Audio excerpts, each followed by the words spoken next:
Journey with Jonah. Yeah, okay. See, I got two titles on my joint over here. good. Yes, sir.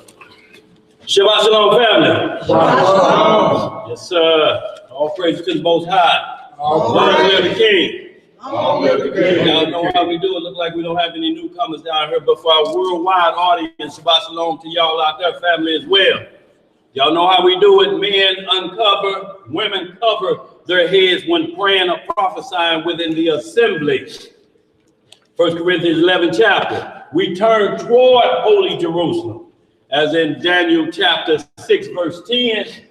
Also 1 Kings 8. We hold our hands high.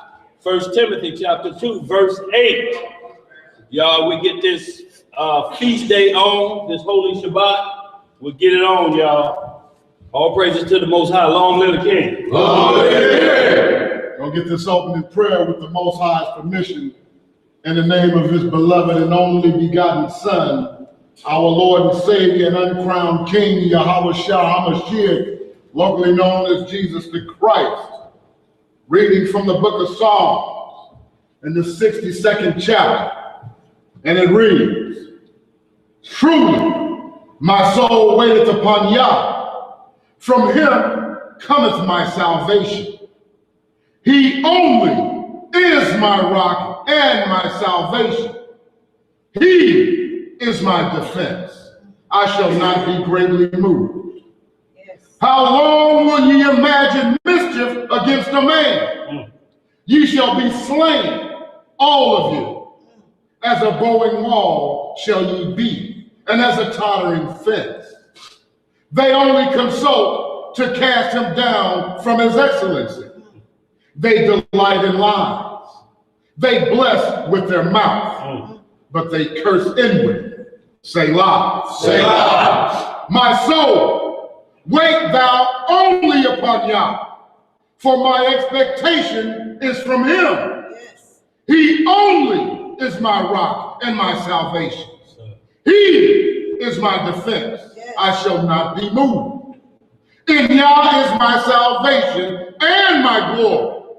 The rock of my strength and my refuge is in Yah. Trust in him at all times. That's right. Ye people, pour out your heart before him. Yah is a refuge for us. Selah. Selah. Surely men of low degree are vanity, and men of high degree are a lie. To be laid in the balance, they are altogether lighter than vanity. Trust not in oppression, and become not vain in rivalry. If riches increase, set not your heart upon them. Yah hath spoken once, twice have I heard this, that power belongeth unto Yah. Also unto thee, O Yahweh, belongeth mercy. For thou renderest to every man, according to his work. Hallelujah! Say Yes, sir. Yahoo! Yahoo! Yes, sir. Y'all know how we do it. Today's topic, y'all, we're going to hit a little bit on a parable and also some understanding as we continue to walk through this wilderness of the people mentioned in Ezekiel 20:33 on down. Y'all, we calling this the journey with Jonah. So y'all, we're going to go over a few things. We're going to hit some law concerning this journey because all of that has to take place. Just like the Psalm brother just read. He's our refuge. That's right. He's our hiding place from trouble. So y'all, we're going to see all of this in this journey with Jonah. There's going to be some things that we have to explain via the law concerning certain situations you find yourself in, so that this journey with Jonah, you don't get that mixed up with you messing up and they getting you and locking you down and you saying you're persecuted. No, it don't count that way. You can't make or dig a hole for yourself and call it you're being persecuted. No, you're persecuting yourself. And that would be a problem for us because he said, I'll send you among serpents in the wilderness, among wolves. So y'all, you have to know the law and understand this, because you cannot transgress the law under these circumstances and say, well, it was the law, I couldn't keep it because of the situation the Most High had me in. He never puts us in a situation that forces us to break law. Everything is lawful, but it's not expedient. Mm-hmm. So we're going to learn that lesson as well today in this journey, the journey with Jonah. And y'all know how we do it before we get started. I'm going to say Shabbat Shalom to everybody out there. To anybody, strangers in our camp today, Shabbat Shalom to you, bro. You know, so we want to get a good, clear understanding. Anybody got anything really quickly that's on your heart, mind, or soul before we get to the topic at hand? Because we got a chapter to read, and I want to get right to it. So anything on your heart, mind, or soul that we can go over right now and get some understanding on, that's to the worldwide audience as well. Y'all let us get that so we can get on with this lesson. What you got, bro? There's one question in Psalm we just read where it said to trust not in your oppressors. Yeah. That's like Negroes voting. Well, voting is you got to understand that where did it come from? If Satan imitated, then he got the voting process from the scripture. So we got to be careful that if you're voting now for that same shelter that we read about in there, he's our rock. If you're voting like that for an individual, you're wasting your time with the vote. But y'all, look, this is a thing that where if you choose to vote or you don't, that's your choice, because the law don't tell us we can't vote. They voted, a lot of times they voted for who would be the next disciple after Judas hung himself. So y'all, but what we want to do is get to the point that when you're talking about voting for a man that's going to be in charge of a nation, you were not going to win that contest because of the electoral college. It's a system set up designed to make sure that the people don't outvote the system. And the electoral college will prevent that from happening. So I want y'all to think about this. Hillary won by 1 million votes and still lost. Yeah. Where that happened? So you have to understand. But now on the flip side of voting for that, we have issues in the ghetto, y'all. We got to make sure trash get picked up.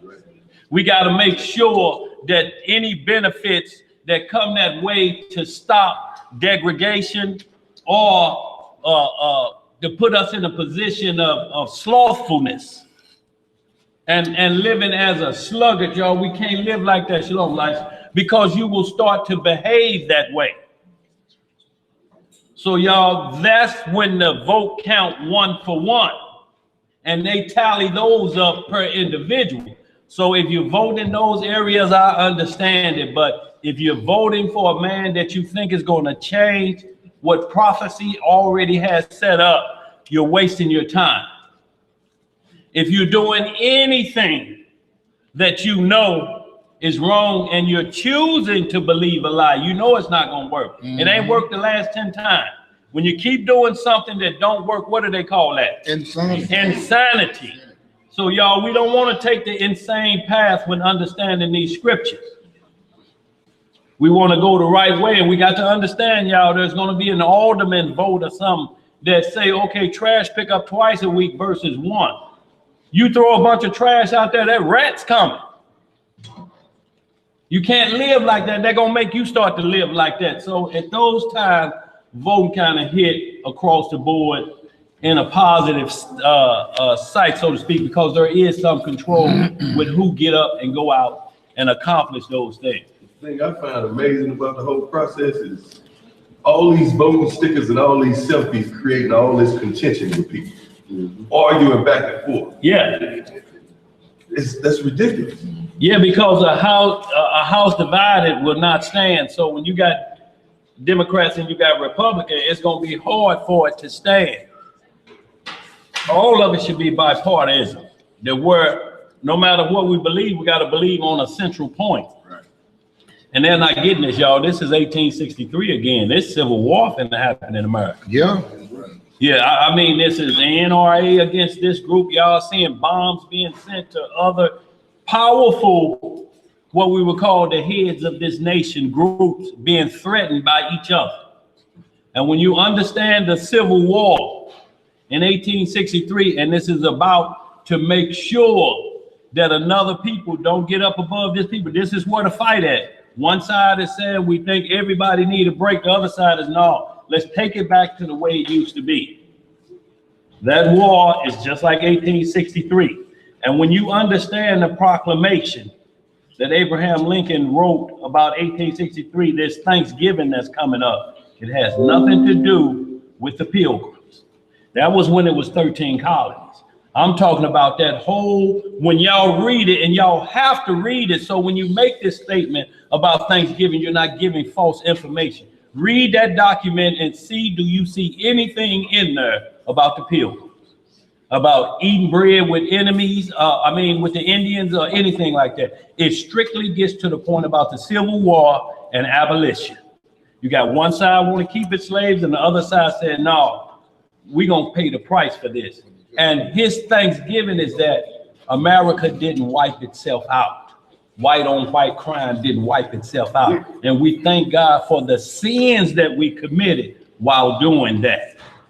Now, if you don't want to celebrate Thanksgiving because of that, about white folks fighting white folks about our freedom, so to speak, then we understand that. But don't think this about a bunch of Indians getting killed. That ain't what it was written about. And I know this kind of strange to some people. They'll say, well, Daniel, what are you doing? Opening the door to do it? No, I ain't doing nothing. Know what you're accusing of. You don't want to be guilt by association. So don't pass the same information out that's not correct. When you study that, you will see it clearly. Not one word, not one mention of one Indian, none of it. And that's false witness. That's false witness. No matter cause it's somebody of a nation. Shalom, Ezra. All right, y'all, we're going to get started. Y'all, any more questions out there before we get started? What you got, sis? You covered it. Okay, all right, sis. Anybody else before we get started? How the worldwide order is looking? So far, so good. Okay, so y'all, we're going to go and get started, y'all. And what we want to do is put this thing in perspective, like that psalm we read about the protection of the right hand of the Lord that he has for us, and that's the Messiah. In his power and strength before he was born of a virgin. Y'all, he existed before then. When he walked this earth, that's how he presented himself. That I'd have been here, I was in on the creation of everything y'all see. Before Abraham was, I am. This is how we view him. We don't look at him as the root of David. Yeah, that happened. But during that whole time, he was letting them know, I supersede this. I'm above this. I come to right the wrong of Adam. I'm the second Adam on this earth. Just like he was born of a virgin. You'll let them slide in with these doctrines talking about that wisdom of Solomon 7. What other king was born this way? How about King Adam? The first king on the earth. How was he born? Then you don't have to worry about wisdom of Solomon 7 nor Hebrews 2:17. Get into this Micah 5th chapter we finna get into. We going there first. And Hebrews 7:16 will let you know how he came into this world supernaturally. That angel didn't visit Joseph about just a regular old virgin and, bro, you gonna have a son. No, that wasn't a conversation. If we stick with the conversation, they cannot change the subject matter on you. The conversation between Joseph and the angel is the conception of Mary. And I don't care what concordance you get. Conceptions means to make pregnant. And if you arguing or you discussing with an angel about who got that woman pregnant, that's what Joseph is arguing about. If he's covering that up, then he means the Messiah is born a blemished lamb. If he jumped the gun before the ceremony, that's all he has to do is get 2 witnesses and still have a ceremony. He's a just man. He never would have put her away privately because he's still in the bounds of the law. Yeah. He just got in head of the honeymoon and did the honeymoon first. But he can always go back and have the feast and everybody see publicly that's his wife That's her husband. And she was What already you got? espoused to him. Yes, sir. Is that not a form of blasphemy of the Holy Spirit because you're saying they didn't do what it did? Well, the blasphemy of the point is if you accept that if Joseph is his biological father, then, and you're saying that he got with her before the public ceremony, you're saying lust brought the Messiah into the world. Shaping in iniquity. Shaping in iniquity. And that didn't happen with the Messiah. Because if you use wisdom of Solomon, what king had this interest, we gonna always go back to King Adam. Adam was given all the commandments over all the animals. He named them. If you don't call that a king, what you gonna call him? And who was his father? Did he have to have sperm to be where he's at? Right. And he fell short. And our Messiah was a mirror image of that. 1 Corinthians 15:45 on down. Y'all, we're not going to belabor that point. We're just going to get to the point that we worship him in his divinity, in his majesty, in his Alpha and Omega. That's right. That's how we worship him. Nothing less. We're not going to water him down equal to somebody standing on the street corner and saying they him reincarnated. What you got, brother? Something that simple, you understand. Right. Yes, sir. That's the whole thing, is to change the conversation. The conversation is about the pregnancy. This is a Maury Povich moment with Joseph and the angel. Who the baby dad? Murray. Who is it? Maury Povich? They always get on stage, they don't say Maury, they be like Murray, but Murray. Right. So what we're saying is, y'all, you know, this conversation has nothing to do with about how he's brought into this. This is about, if he was brought in this, Joseph saying, it wasn't me. It wasn't me. I was gone. Who is it by? And he said, it's by the Holy Spirit. Now, if you make that Joseph steal and this man is letting it come out of his mouth, and you use other scriptures to try to talk for this man, and that man is speaking for himself, then you choose to be a lie. I tell you, like the poor grandmother say, dying to be somebody's fool. You know it's a lie, but you just want to believe. Dying to be somebody's fool. Because that's what you're going to end up. In this walk, if you reduce the Messiah to somebody standing out on a street corner and the script say he had no sin. You want to water him down, find the sin. If not, then he's letting you know, I'm what I was when I created y'all. Let's get it. Micah, the 5th chapter. We ain't going to read all this. We're going to read a couple of verses, 1 through 4. And then we're going to, you know, on your own time, homework, read the rest of that chapter and see who else or what other king would even come close to fitting that position. You got those out there that don't believe in the New Testament. How you going to prove Christ ever hit the earth? What other books you going to use? Everything else is prophecy. So either he ain't came yet, or you got to deal with what was called the New Testament, the revealing of Yahweh Shai HaMashiach, locally known as Jesus the Christ. It's what the New Testament is. If it ain't that, what other books you got that he hit this earth? You want to go to some Daniel prophecy? You got to be able to, somebody, 2 witnesses have to say, I saw it. I saw him born. I saw the miracle. It was him. Let's get it. Micah chapter 5, verse 1. You got it. Micah chapter 5, verse 1. Now gather thyself in troops, O daughter of troops. He has laid siege against us. Hold down. Here a few pages flipping, y'all. Good. Let's get them caught up, y'all. We like to read all together, y'all. So give you just a second. 5, 4, 3, 2, 1. Go ahead. Verse 1. In the book of Micah, chapter 5, verse 1. I'm glad y'all noticed that. I thought I was having an aneurysm or something. Just twisted it. Just got it. Oh, no. Somebody taller than me. Huh? Right. I'm just saying, well, if I get up there, hell, I'm about to step on the top rung and still gonna be reaching. We'll hold you.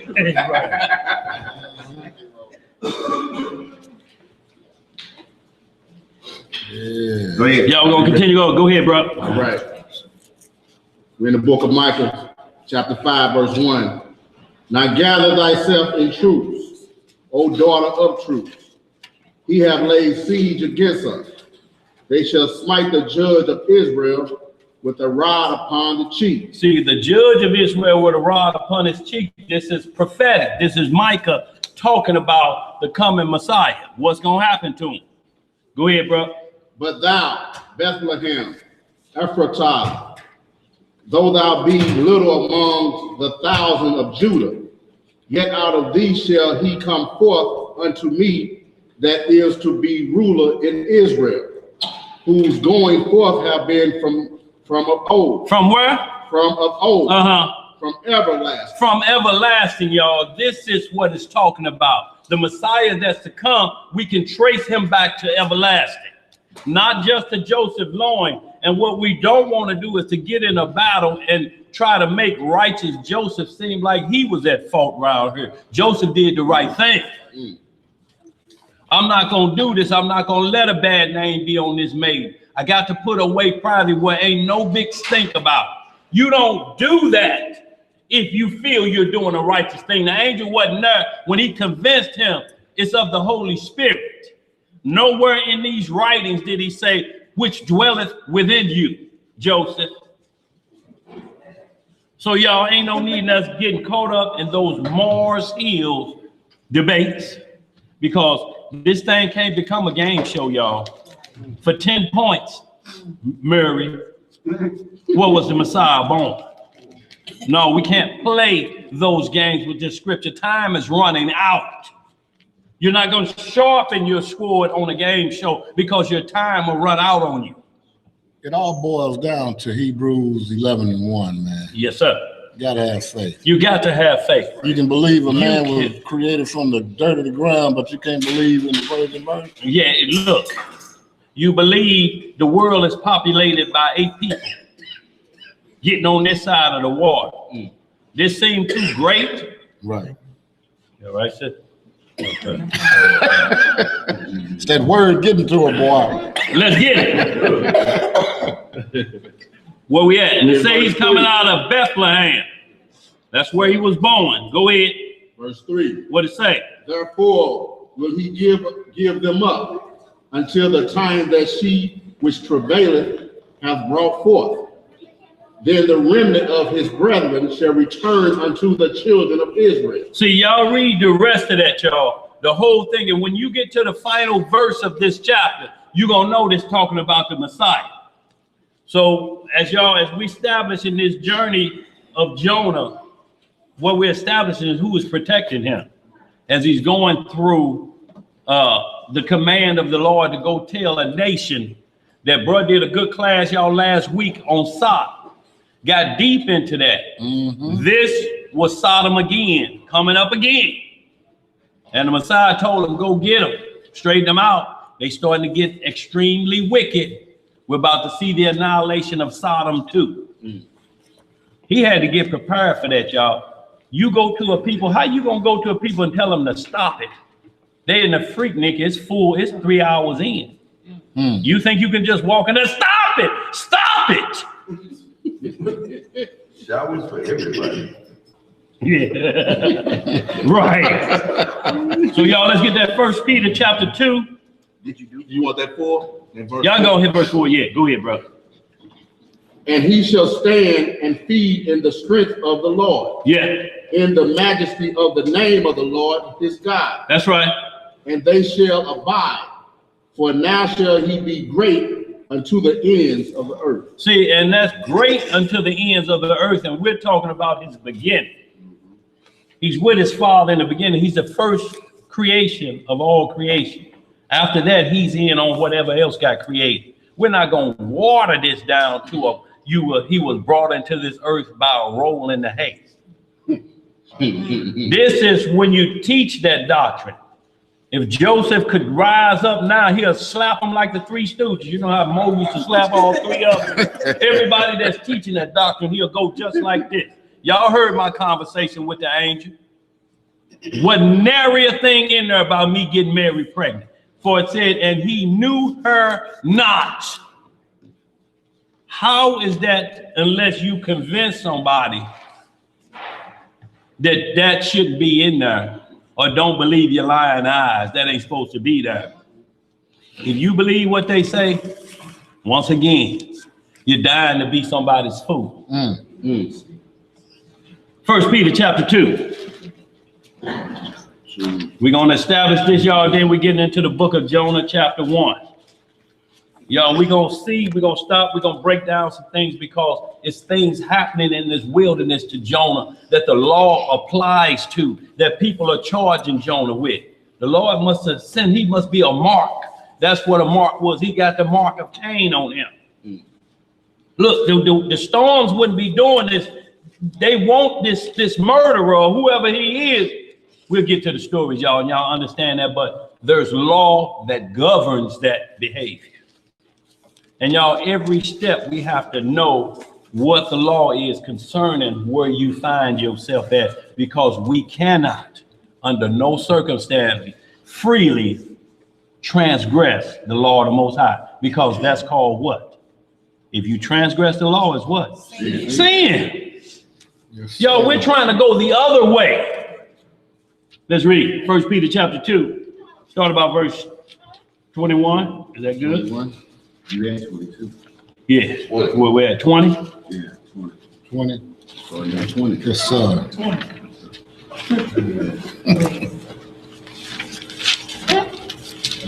I'm on the pages. Yeah, I got it right here. Let's go back to 15. We'll go back to 15. Well, Huh? 13. What did y'all figure out? Yeah. You 13? Well, we're at 13. 1 Peter. No, 2 Peter. 1 Peter 2. Okay, 1 Peter 2 and 11. Let's start at 11. No, 3 times. Go. no, 11. Let's get it. Here we go then. 1 Peter 2, starting at verse 11. Yes, sir. Whereas angels, which are greater in power and might, What are angels? greater in power and might. See, angels are greater than us in power and might, but there are. You're first Peter too? Oh, that's it. You need to go somewhere. You got me in the wrong chapter. I'm like Peter. Yeah. I'm following right along, and I'm looking at my paper right here. breaking it off. And breaking it off, baby. I'm hearing what he just said. But see, I had talked to Lazarus already. That's how we're gonna see if y'all are paying attention today. Good work, Lazarus. It's all good. Yes, sir. Go ahead, bro. We in 1 Peter, chapter 2, verse 11. Yes, sir. Dearly There beloved, you go. I beseech you as strangers and pilgrims, abstain from fleshly lust. What kind of lust? Fleshly lust, which war against the soul. See, y'all, that's what war against the soul. Your least problem is gonna be somebody else. If you don't control these fleshly lusts that war against the soul, yourself, killing yourself. Look, how you gonna help your brother out, or you your brother's keeper, when you ain't your own keeper? It's like Richard Pryor was saying when he went out for boxing and the guy crossed the ring, he said, don't worry about him, he just looked big and muscular, but he hitting himself upside the head harder than you know you can hit him. You're like, he whooping his own rear end. I don't stand a chance. If you killing your own self, you can't help us. We can't help you. So when it says wise as a serpent and harmless as a dove, that's to yourself first. You can't harm yourself and expect somebody else to stand in for you. No. Let's read some more. Verse 12. What it say? Having your conversation honest among the Gentiles. Honest among the Gentiles. There's no need for you to trump up any charges or anything about what? You're a light to the Gentiles. That means honesty comes with that. Not made up stuff. You can't make nobody give up their kingdom. This somebody else's kingdom, y'all. They ruling. How you gonna read the prophecies of Daniel and that golden statue and then don't accept this somebody else's kingdom? That ain't how it says transition of power changes hands. It's their kingdom, y'all. The sooner you understand it, the better off you will be. The thing about it is they don't understand if they look at all the attempts beforehand of trying to do what they're trying to do and see that they failed. The examples are there. Look, prophecy must come to pass and it will not go void. You decide to go against prophecy and grab you a pistol, ain't gonna stop prophecy. Mm-hmm. All you gonna do is find yourself prepared for the judgment. Let's read some more. Verse 12 again.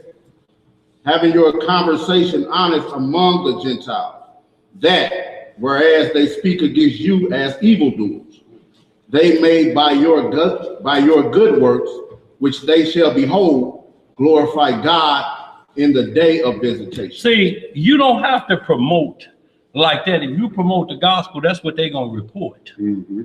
Then it's the question gonna be asked, who are you? Mm-hmm. It's gonna be like Nicodemus sneaking around at night. The Messiah never told nobody to say it was me. He said, go do what Moses told you to do. Shalom, sir. Go do what Moses told you to do. Go do Leviticus 13 when he healed the leper. And when the man said, I'm blind, he said, what's your name so I can tell you? Don't even worry about that. Just go show yourself to the priest. Never, ever put himself in that position to be exalted like that. He like, y'all, this work is prepared from the foundation of the world. The glory will be when I come back in my Father's glory, sitting on that throne and judging the world. That's all what this comes down to. Nothing more, nothing less. The true King of Kings back in the rightful position over the people to try to get past what happened in the Garden of Eden. If y'all think this about anything else, we wasting our time. Mm-hmm. We got to get back to where we can live for 1,000 years. That didn't happen with that. Methuselah almost got there at 969. But 969 ain't 1,000, is it? Nope. How many that's short? Who good at math? 31. What? What? 31. Yeah. Mm-hmm. Sound like y'all kind of was in the same math class I had to get. After I messed up in that algebra, I had to get the gun. Did you get through algebra? No, I had to get the gun. You know what that was? It was some math called troubleshooting. We used to call it the gun. And you put another cover over your book and put geometry on it. Let's read on, y'all. Go ahead. Verse 13. What it say? Submit yourselves to every ordinance of man for the Lord's sake, whether it be to the king as supreme. So this just matching up with the Romans 13:1. It's just saying those who in charge, I put them in charge for a reason. Y'all got run out of y'all land. Y'all didn't like what was in charge there. So I'm going to give y'all something to really look at and let y'all see what y'all was doing to yourselves when you had your own land, had your own army, had your own navy, had your own Air Force of Angels. And y'all blew it with your own hands. Ain't nobody to blame but you. So I'm gonna let you see how it's done with your eyes so that you will hate that. So if you make it back to the land, this won't happen again. Let's read some more. Are unto governors, as unto them that are sent by him for the punishment of evildoers. What is it for? Punishment of evildoers. Yo, see, it's the punishment of evildoers. And as we get into this journey of Jonah, this is what we're talking about. If you know your plate's bad, you can't be out in Creve Court. You can't be out there because, look, they got the better deals out there in that Chesterfield Mall, almost close to Six Flags. You can't be out there with bad stickers. You already know what's going to happen. Be wise as a serpent. Pay somebody else. Man, let us stack up in here and roll on out here. But you can't count that as they messing with me or they persecute me for the word. No, they're persecuting an evildoer because the law say, get the stickers to your car. And we understand it get rough. It's so many taxes, it's so many fines, but they say those are the rules if you get in a car on the street, or you got to know how to roll the back streets. Once the devil convinces you, oh, you've been getting away with the back streets for 3 months, you can go out on the big streets. Don't you do it. Don't you do it. Keep rolling them same back ones. Let's get it. Where we at? Till you can get them plates right. Go ahead. And for the praise of them that do well. That do what? That do well. See, y'all, they'll make a proclamation. Daniel got a proclamation. Joseph got a proclamation. Moses got proclamation. What I'm talking about, these nations will say, this right here, what you did, your name got to go on some. Elijah McCoy, the boy that did the stoplights, he's sitting there watching everybody crash into each other. Stop signs wasn't getting it done. We got to have a light that make them see now it's time to go. They write proclamations, y'all, that the nations see you and say, hey, we recognize that we ain't crazy. Y'all, we the only crazy ones. Let's read some more. Right. Verse 15. For so is the will of God, that with well-doing ye may put to silence the ignorance of foolish men. That's right. As free. As what? As free. And not using your liberty for a cloak of maliciousness, but as the servants of God. See, we'll use that as a cloak of maliciousness and say, you know, man, it's these nations, man, see, falling under these Babylonian rules. Who in the script didn't follow under the Babylonian rules? Except when the Most High say, if they tell you you're forced to worship another God, that's when you lay it on the line. We ain't seen nobody else do anything short of that. When they told Daniel, when you hear this music, bow down because the King of Kings is coming in, the Lord of Lords. It's almost like bowing to the national anthem they doing today. The opposite way, though. That's the opposite. But they say, no, we can't do that one. Can't do that. No, you can have all your position back. Yeah, the salary too. And your beans. The car, I don't have to work from home. But I can't do that. And that's where you see constantly over and over. That's where the line you don't cross. When they come to you and say, you got to get, that's even in the Maccabees, break the law. Just eat swine so the rest of them can see it. Can't be partakers of another man's sin either. Let's read some more. Honor all men. Love the brotherhood. Love who? Love the brotherhood. Fear God. Honor the king. Servants, be subject to your masters with all fear, not only to the good and gentle, but also to the cruel. See, you got to be careful in this walk with power. You got to be careful what you say. Like that neo-Nazi that was screaming out at Jared Kushner. Got a little bit too big for his shorts. Next thing we know, we see him sniveling and whimpering and crying because they told him, we coming for you. You best you turn yourself in before we get there. No, you can't use this tongue as a weapon and endanger your own life. Endanger your own freedom. You got to be careful about what liberty you've been given. You don't want to make this walk harder than it is. Have y'all ever heard anybody else that's talking about, you know, whatever it is, man, we ain't got to abide these laws. And the only thing they ever tell you that they got over on was, I didn't have to pay the ticket when I went to court. Well, if you put your seatbelt on and stop at the stop sign, you won't have to worry about going to court. It's a simple process. I mean, it ain't like if you put on a seatbelt that's going to kill you, because you look at the statistics. Accidents with no seatbelt on, accident with a seatbelt on. You do the math. If you make that's the government telling you how you got to drive your own car, you do the math. And these youngsters out here jacking cars and flying through stop signs and you ain't got no seatbelt on. Where you think you going when they crash into the side of you? Out the window.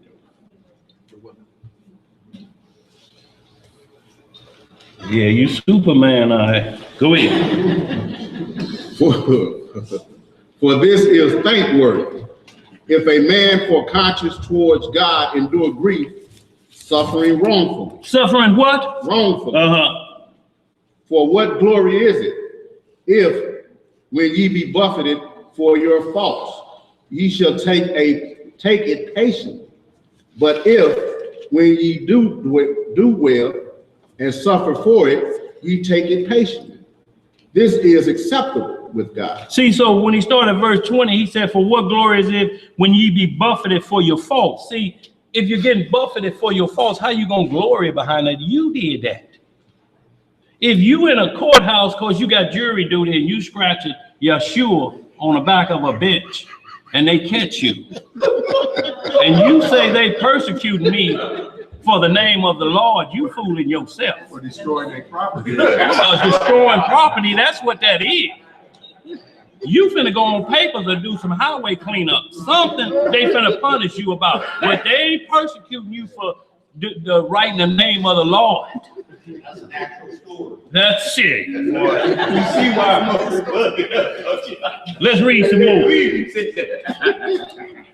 Verse 21. What it say? For even hereunto were ye called, because Christ also suffered for us, leaving us an example, that ye should follow his steps. Look, sometimes this walk, and people may say, how could your God let that happen?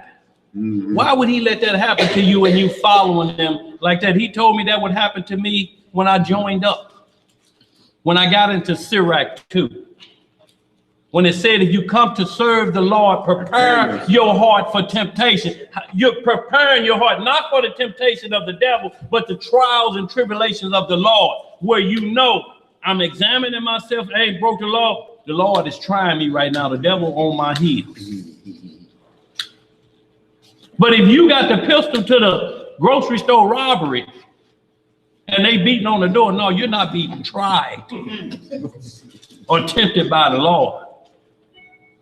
You got robbery evidence on you. Right. And they gonna need to know where you got it and who delivered it to you. No, don't care about y'all grew up in 5th grade on. How did you get this pistol? They killed that man at the grocery store. That's what we want to know. That's where we come. That's not being persecuted by the Lord. That's you being partakers in another man's sins. Let's read some more. Verse 22. What it say? Who did no sin. What did he do? Did no sin. Yo, there's 0 sins the Messiah committed. 0.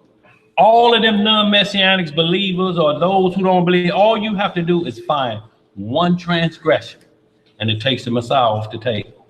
Just one. You can end all of Joseph, his daddy, if you just make and find the sin that you say that waters him down to common man. Just one. Read some more. Neither was guile found in his mouth. Neither was guile found in his mouth. Y'all understand this is like the Revelation 7 when they talk about the 144,000. They are male virgins, meaning first spiritual. They ain't never been tampered with a man-made doctrine. Second, they are men, so they're not focusing on women.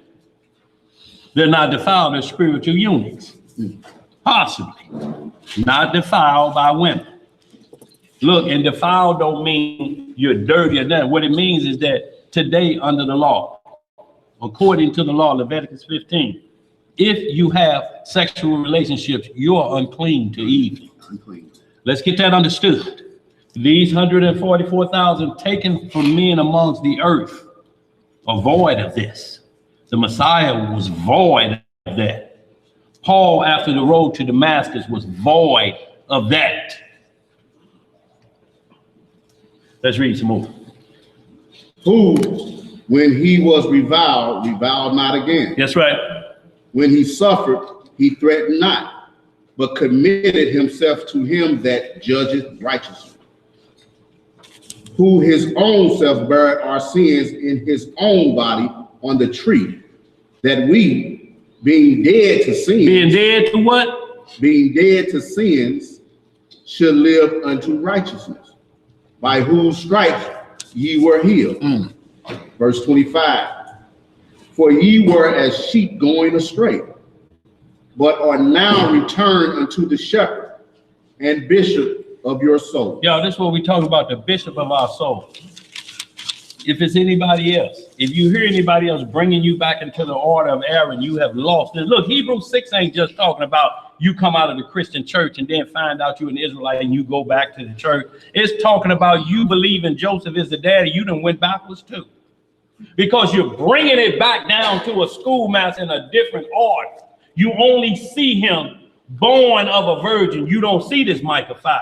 You don't see his majesty. You don't see when David was talking about him in Psalm 110 and Hebrews 7. The Lord said to my Lord, sit thou on my right hand. Unless you see that first, don't bring me that iron. You can miss me with that because you done went back the way in Hebrews 6 chapter. You convincing yourself that he was born as a roll in the hay? Mary got hot. Come on, Joseph. And you agree to that? No, you dying to be somebody's fool. Let's read some more. We finished that? That's it. Okay, y'all. So we got established who he is. Let's get into this Jonah chapter 1. Boy, you chuckling over there. You could miss me at that one. Yeah. Jonah chapter 1, y'all. And we're going to get a little bit more understanding of this, like those that don't want to believe certain things. Do you believe a whale could swallow a man? If you understand whales, if you've seen the size of whales. There are certain things that was created that was still there in the waters that he said he brought forth. Great whales during the flood. Only thing that kill a great white shark will swallow a man whole. And you think about a whale will swallow it whole. Yeah, when Jonah was in there, he was in the back parts of that whale's belly, like in an apartment in this whale's stomach. Chilling, protected by the Lord. Everything, they say he had already prepared this with the fish. The fish knew, and it was taking orders. Y'all, we got to be careful when we understand these things. We had a brother come down here and say, you saying the grass know what it's supposed to do? The grass get commandments. Genesis 8th chapter, he said the seasons know their order. He tells the sea, all the rivers run into the sea, but yet the sea is not full. It say they will not come past their borders. Right. The sea knows when not to go past. It's giving orders, and then it'll go past. But it won't. The wave will come back up and go right back out like it's supposed to. Who the only one break borders? We do. Yeah. Mankind, everything else obey. Let's get it. Where we at? Jonah chapter 1, verse 1. Glad you cleared that up. I was going to say next week. Yeah. Right. We ain't talking about FEMA. We talking about FEMA. When you need that fierce labor right now, because we done got away from it. You have to go back to FEMA and find every Mexican available, or they'll go to work. I'm looking for some myself. Let's get it, y'all. Reading in the book of Jonah, in our chapter 1, starting at verse 1. And it reads, Now the word of the Most High came unto Jonah, the son of Amittai, saying, Arise, go to Nineveh, that great city, and cry against it, for their wickedness is come up before me. And when the Most High say that he sent a prophet, y'all, this is emergency. Y'all, this is a warning. Like y'all get to hear the warning for the first or tornado warning. He say the wickedness has come up before me. Do y'all know sin, when it gets commonplace and it's being practiced on a daily basis, instead of a sweet incense of commandment keeping, that sends up a stank? I'm talking about, you know, when you sitting around, you like, no, I threw them greens out yesterday.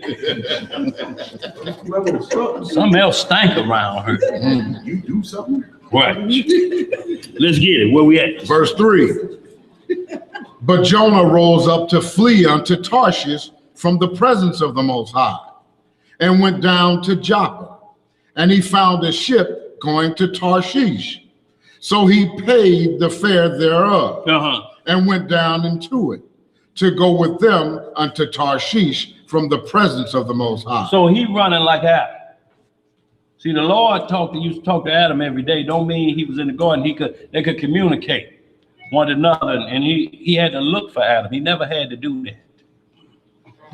He like, where you at, partner? What? Oh, I gotta look for you now? What's up with that? You hiding amongst the trees? What? Oh, we ain't got no conversation no more. That's what you saying? What's up, Adam? So, and likewise, Jonah running from this deed, because it's like you saying, you're going down into Sodom and Gomorrah. If you seen brother's lesson last week, if you saw what was happening in that 19th chapter, If you were short as me, Behud and Elijah and Ezra in the back thrown in, they had something that they would do to you. They throw you on a bed and measure you. But they did more than just stretch you. Because can't nobody pull your ankles and make you 6'4", and you 5'4". They were stretching some other ways too. That was just how they would discomfort you on the street corners. See, when that type of wickedness be practiced daily and is legal, that stench is going to rise to the heavens. Let's read some more. Verse 4. Uh-huh. But the Most High sent out a great wind into the sea, and there was a mighty tempest in the sea, so that the ship was like to be broken. So the Most High sin just stirred the sea up. Y'all rough it up a little bit. Jonah trying to get away from me. Y'all think y'all can run from the law? Once you take on this responsibility, ain't no giving it back. So before, that's why he said it had been better that you had not known the truth of this than to try to give it back or to escape the responsibility of this. The problem what you try to escape is you biting off more than you can chew. Your freebie you get up front is prophecy. If you believe that he came and he existed on this earth, then you prophesy. You get one gift off the top. All you have to do is believe. Yeah, I believe it was him born of a virgin. I believe he hit this earth. Then if you go back and start second guessing yourself on that, he ain't getting back up on the cross because you decided you don't want to believe it no more. You decide you want to go the way these men are talking about over here and believe in reincarnation and that kind of crazy doctrine. You believe this man standing right here is Peter that Cornelius was talking to. Just ask him just a simple question. What were the beasts on that sheep that let down? Don't get into all that foolishness. What was them beasts? Which of the beasts, the creeping beasts that's off the clean list was it? I don't remember. Well, how you remember you, Peter? Y'all, don't be dying to be somebody's fool. Let's read some more. Verse 5. What it say? Then the mariners were afraid and cried, every man unto his God. Every man unto his what? Unto his God. And cast forth the wares that were in the ship into the sea, to lighten it to them. See, so it's going so rough, it's going under. Yo, this is almost, I hate to use this for an example, but this is hitting this boat like the duck boat. Up there in the Ozark. The waves are going higher than the ship is taking on water. So they start throwing stuff off to make the boat lighter. Let's read some more. Like they did on the slave ship. Exactly. Like, go ahead. But Jonah was gone down into the sides of the ship, and he lay and was fast asleep. Now, Jonah, what does this sound like? Right. He's doing exactly, but first let's establish that this is a real Jonah and it's just not a parable. Hold this, y'all. We coming right back to this. Give me some 2 Kings chapter 14, because we got to identify, and y'all look at who he's the son of, and then we're going to see Jeroboam in the time of the 10 tribes of Israel. They make mention of him and who his father was, so that we stay on point and we know what timeline we are in when these prophecies are being revealed. Start about verse 25. 2 Kings chapter 14, verse 25. We're coming right back to that. Jonah.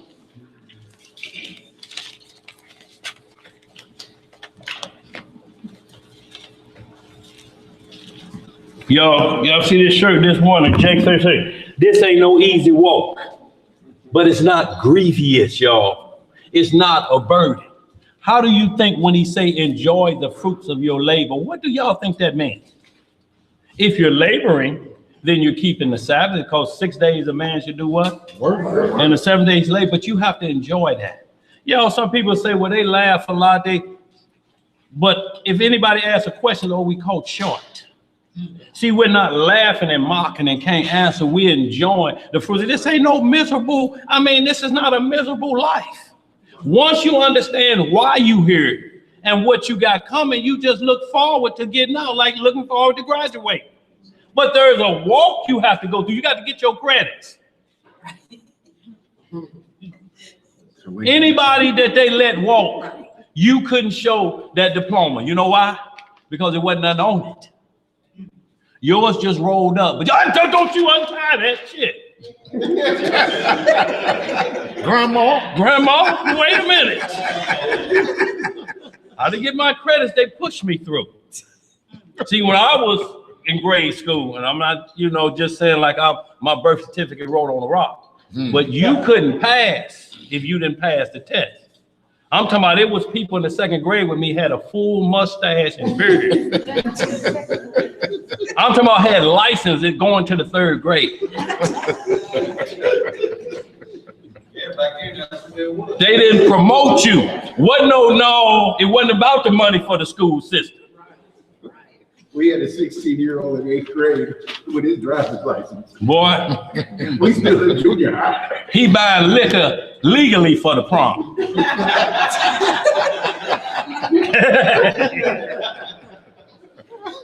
Let's get it, y'all. Where we at? Kings, 2 Kings 14:25. Where we at? Right here, I got it. Everybody there? 2 Kings chapter 14, verse 25. What it say? He restored the coast of Israel from the entering of Hamath unto the sea of the plain, according to the word of the Lord God of Israel. So when you go back in this, it's just talking about Jeroboam setting things back, trying to make things right in the kingdom again. Go ahead. Which he spake by the hand of his servant Jonah, the son of Amittai. Amittai. Oh, I see the Is comment. that right there? Yeah. Amittai. Amittai, the prophet, Right. which was at Gath-hepher. For the Lord saw the affliction of Israel, that it was very bitter. For there was not any shut up, nor any left, nor any helper for Israel. See, so right here, what we want, y'all can continue to read on that, but we just wanted to make that point of how he was comparing the flight of Jonah to Israel. There was none to help him but the Most High. See, when all nations had surrounded and say Psalm 83 was in full effect. So he has to be that helper, y'all. It's the only one we can lean on. Look, when you run out of bullets here, where you got a stash of bullets to reload? What you think you gonna say, time out, I need to run up to Walmart? No, we ain't gonna fool ourselves with our little pop guns. Use them for what they for, to protect your home, your wife and children. Somebody running and snatching on your door handle saying, get out of there, and you got your children in there. That's what it's for. It's a fire extinguisher. You ain't looking for no fire. But if one comes, you sure want to put it out. Let's move on. Let me get this 27. Go ahead. Last one. And the Lord said, not that he would blot out the name of Israel from under heaven, Yeah. but he saved them by the hand of Jeroboam, the son of Joash. That's right. So, y'all, as we see now, let's get right back into this Jonah, because I want to get right back to why, and they came to throwing Jonah out of there. See, it's like us, y'all, and when they say one bad apple do what? Y'all, truly, if you let somebody hang amongst you that you know is doing wrong and that sin is chasing them, y'all, guess what's going to happen? Everybody going to get involved with this. Sooner or later, you're going to have to realize that you're going to have to be like Trey and boys in the hood. You're going to have to say, let me out the car, though. I can't be a partaker in another man's sin at this point. I don't went as far as I can. Let me out the car, though. And wait for the bus to come get you and go on in and live this life, y'all, because you know where this is going to end up at. Y'all know where it ended up. Y'all seen the subtitle. 2 weeks later, what happened? Doughboy was buried next to Ricky. And you cannot keep fooling yourself. You can watch Boys in the Hood 15 times, but Ricky's still gonna get killed. You just stop crying after the first. Right, you can don't go to the store, don't you go down that alley, follow Trey. Nope, it's gonna be the same results. Where we back in this, Jonah? Back in the book of Jonah, chapter 1 and verse 6. What it say? So the shipmaster came to him and said unto him, what meanest thou, O sleeper?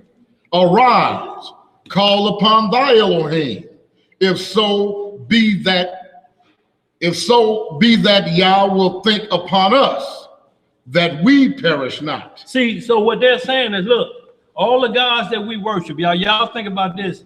This was a coalition of mixed gods. Everybody had their own. They praying to their God. Buddha, Hare Krishna, Jim Jones, David Koresh, a few of them brothers out of New York, the general. Ain't nothing happening. Sound like a gunboat. Jonah like this in the bottom of the boat. They like, wait a minute, it's got to be your God, because you ain't even woke up. Ain't saying that. Right. Hold that, y'all, but what we're saying is that what he's experienced is not common to man. It's just showing the protection of the Most High and what the mission was. This man was assigned to do a mission. Hold that, just give me some Mark 4:35. Just a little bit of this. Hold that. We're coming right back to that because we need to show the Messiah in this and these same things. Ain't nothing new under the sun, or nothing is uncommon to a man. Boy, spend that on that young Hebrew right there. He done finally woke up from his slumber. Get him on film right there, yeah. That's from the house of B Hood, y'all. That's the new member of the family. Yes, sir. Look at him. Ain't got to worry. Just throw his hands up, pick me up, change me. And look, y'all, we know when it's going to come time for him to get potty trained and quit and cut down on the cost of them Pampers is when he throw his legs up. Yeah, get up under there. Right up under there. You like, oh no, it's time for you to get on the pot. How you gonna give directions now?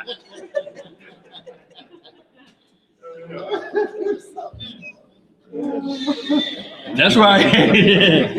You're like, man, don't bust my game. Mark chapter 4, verse 35.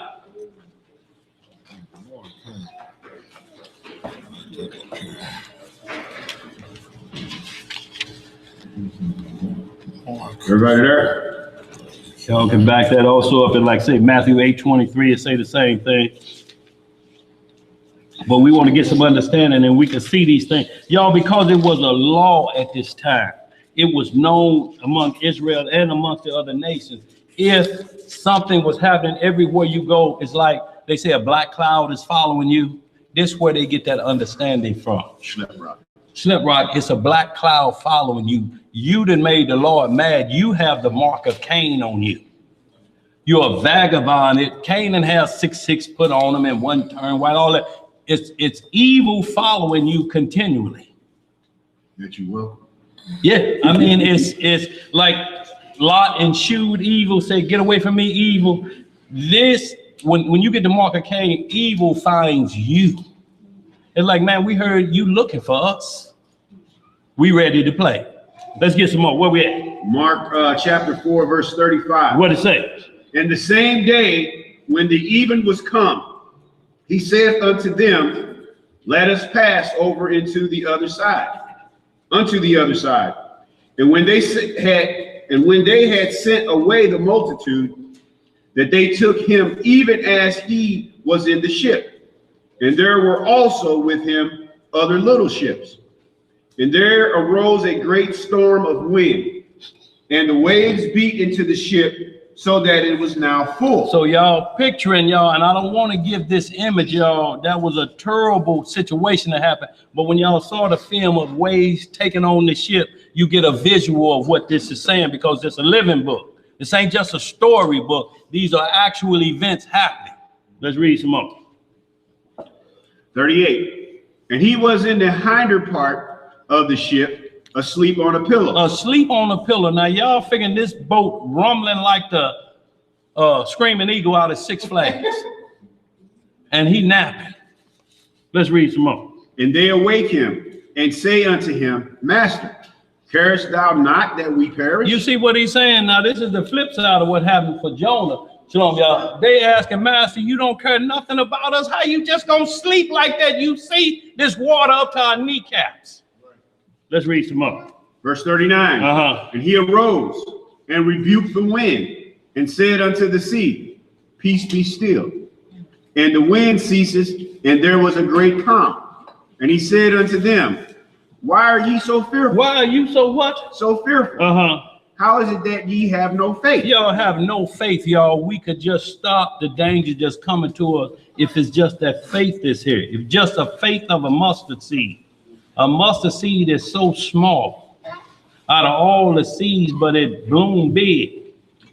Just that much faith, y'all. Just that much faith. Y'all, you can move a mountain. You can tell the wind to stop. Try it if you mowing the grass and you see a cloud and that sun beaming down on your head. Please, Lord, move that cloud. Move over in front of that sun till I get through. And watch the power within of belief. We're going to get into a little bit more of this Jonah, and y'all understand perfectly what I just Got said. one more here. Go ahead. When we were little children with my parents, and like it'd be a thunderstorm, and we run around the house scared. My mother would tell us to just say, "Peace, be still," in the name of Jesus. And that's where she got that from. We would go to bed saying that and have that peace with us because we know Jesus got it. But that's what she taught us, you know, until we got older. Right. To understand, not be scared no more. Right. But we had that faith in what she gave us right here in this verse, just to say, "Peace, be still," in the name of Jesus. See, and you have to believe that that tornado gonna go over the top of the house when you say that. It happened to me. See, because if you wake up and you riding on your mattress in the air, no, she didn't have the faith that she was doing it. My mom was the same way. A storm would drive because it's like the day of the Lord. Mm-hmm. Whenever you read the second coming of the Lord, it's going to be tremendous thunder, lightning, and storms before he comes back. Verse 41. What did it say? And they feared exceedingly and said one to another, "What manner of man is this?" What they asked, What manner of man is this? right? That even the wind and the sea obey him. And now, when you're talking about, is this natural? Is this born of flesh of a man, shaping in iniquity?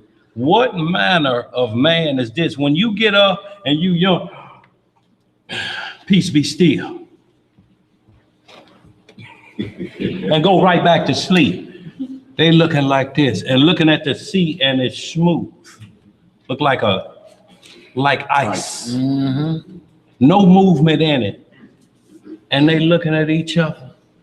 And they like, man, what is this? Yo, that ain't been on the earth before.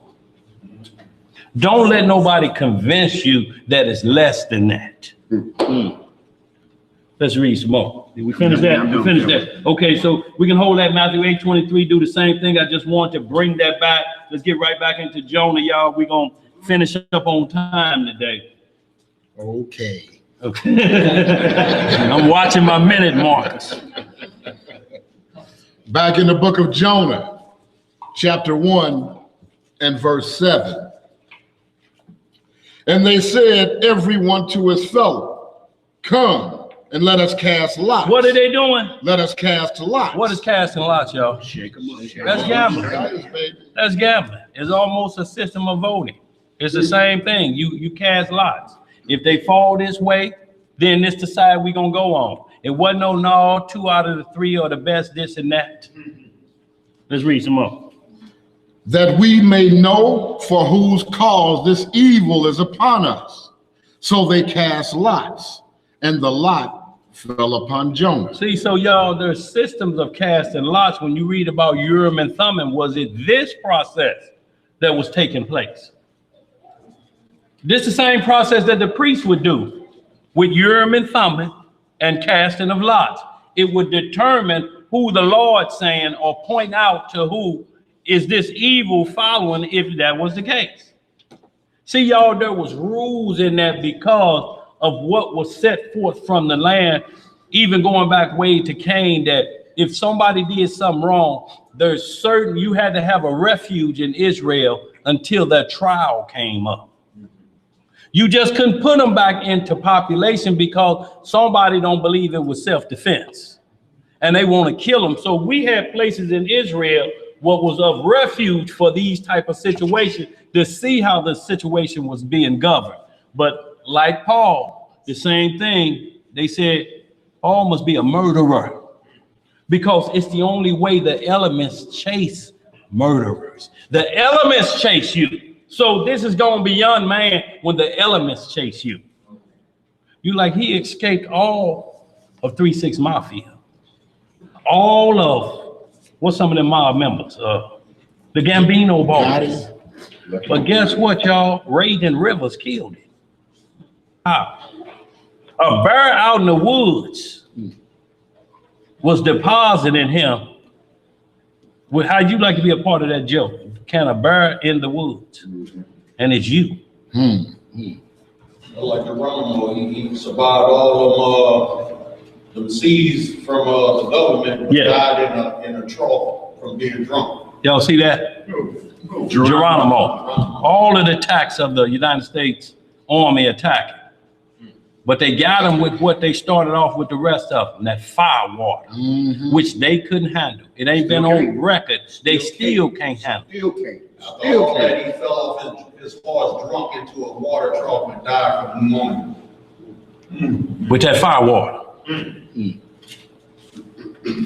Yeah, where y'all think the term drunk as an Indian? Let's get it, y'all. We're going to see why this is. We're going to read one more example. Give me Acts 28, 3-6. And then we're going into Numbers 35 to understand this law of the elements chasing you for a crime committed and you on a ship with somebody. Y'all got to understand this. That's why people go crazy. If you on a plane and somebody get up and start acting crazy, yo, they can reach for that door. If they get that door open, that it's going to suck everything out that's in there, seatbelt and all. Y'all seen the lady when that piece of engine hit just the window and sucked her out of that window this tall? She got stuck up to her waist. That's how it was sucking her out of there at 35,000 feet. And guess what? It's almost 0 degrees up that high. So she died from hypothermia. Half her body, when they landed the plane, she was still hanging out there, froze to death with icicles on. Yo, what we're talking about is we got to get prepared for these things. If the elements are chasing somebody, y'all needs to get away from them. Or you be consumed together. The tornado and chopper. Elements of the police. Yes, sir. Say it again, Elijah. Say the elements are the police. They'll straighten you out. You want it? Be playing dominoes and they start sprinkling. You just don't want to go in.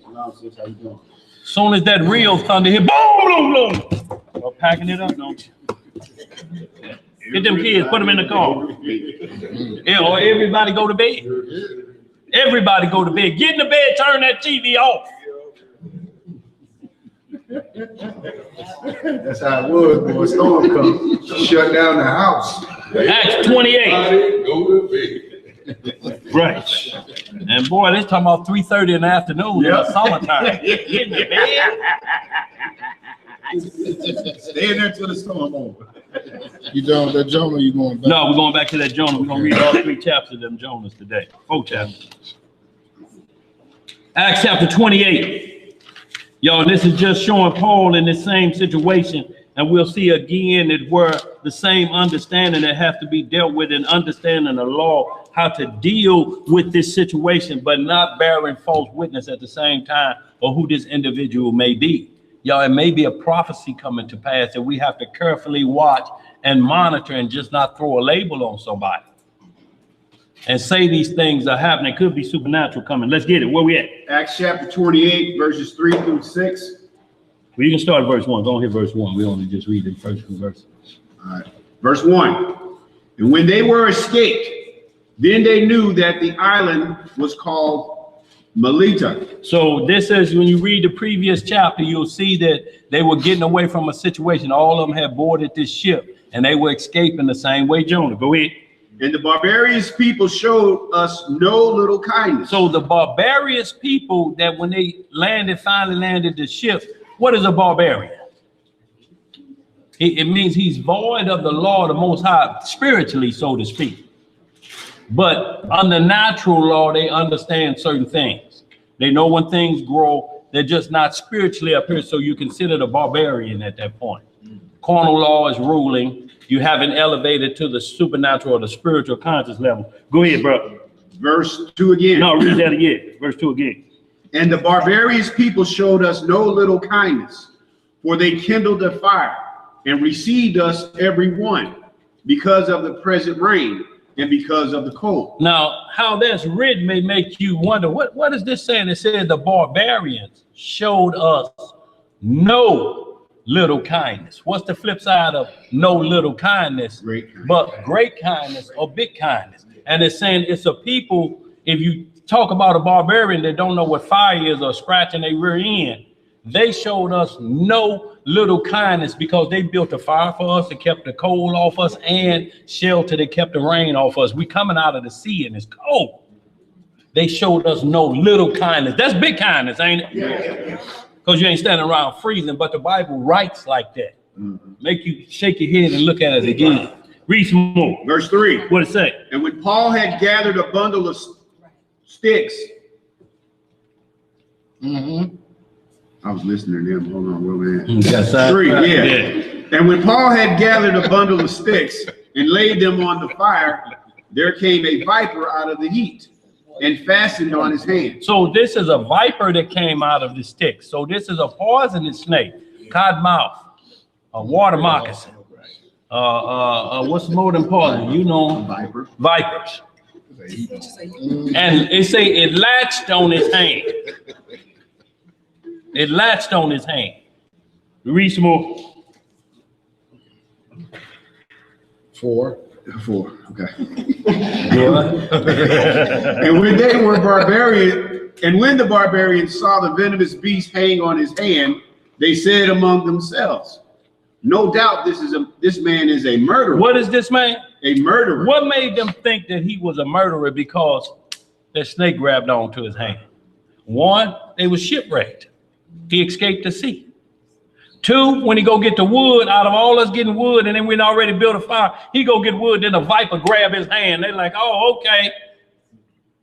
He being chased by the elements. Read some more. And when the barbarians saw the venomous beast hang on his hand, they said among themselves, no doubt this man is a murderer, whom, though he hath escaped the sea, yet vengeance suffereth not to live. And he shook off the beast into the fire, and it felt no harm. Howbeit they looked, and when he should have swollen or fallen down dead suddenly, because after they had read that again. But after they had looked a great while and saw no harm come to him, they changed their minds and said that he was a god. What did they say he was? A god. See, because they're like, wait a minute, he didn't escape the sea. And then a viper, oh no, and then it said they waited for a great while. A few probably finna rush him and look at his hand. They're like, hold on, wait a minute. Man, that's a pit viper. From the 3rd family of the, what kind of snakes is the most poison? Y'all know what I'm saying.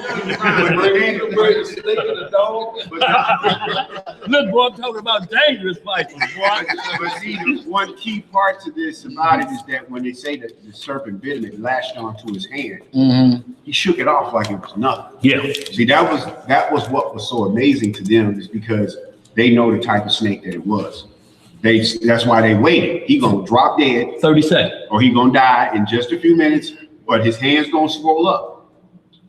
And it didn't happen. When that snake licked him, he was just like, get out of like here. it wasn't nothing, like a mosquito, you know. Yeah. Flicked it out of the way. We got to keep this fire going. That's why it It's looks cold out amazing here. to them. And these barbarians also understand that if you've done some wrong Right. will come for you. Yeah, Exactly. wrong will chase you like it did Cain. Yes. See, all of the talk that Cain was turned white and this and that, and he had a mark on him. They put 666 on his head. You open it up like Damon. It said he would be a fugitive and a vagabond. You keep doing this wherever you go. You hit a bar and look up. There's America Most Wanted. We looking for him, Jim Fisher. You'd be like, damn. Check, please. Everywhere you go.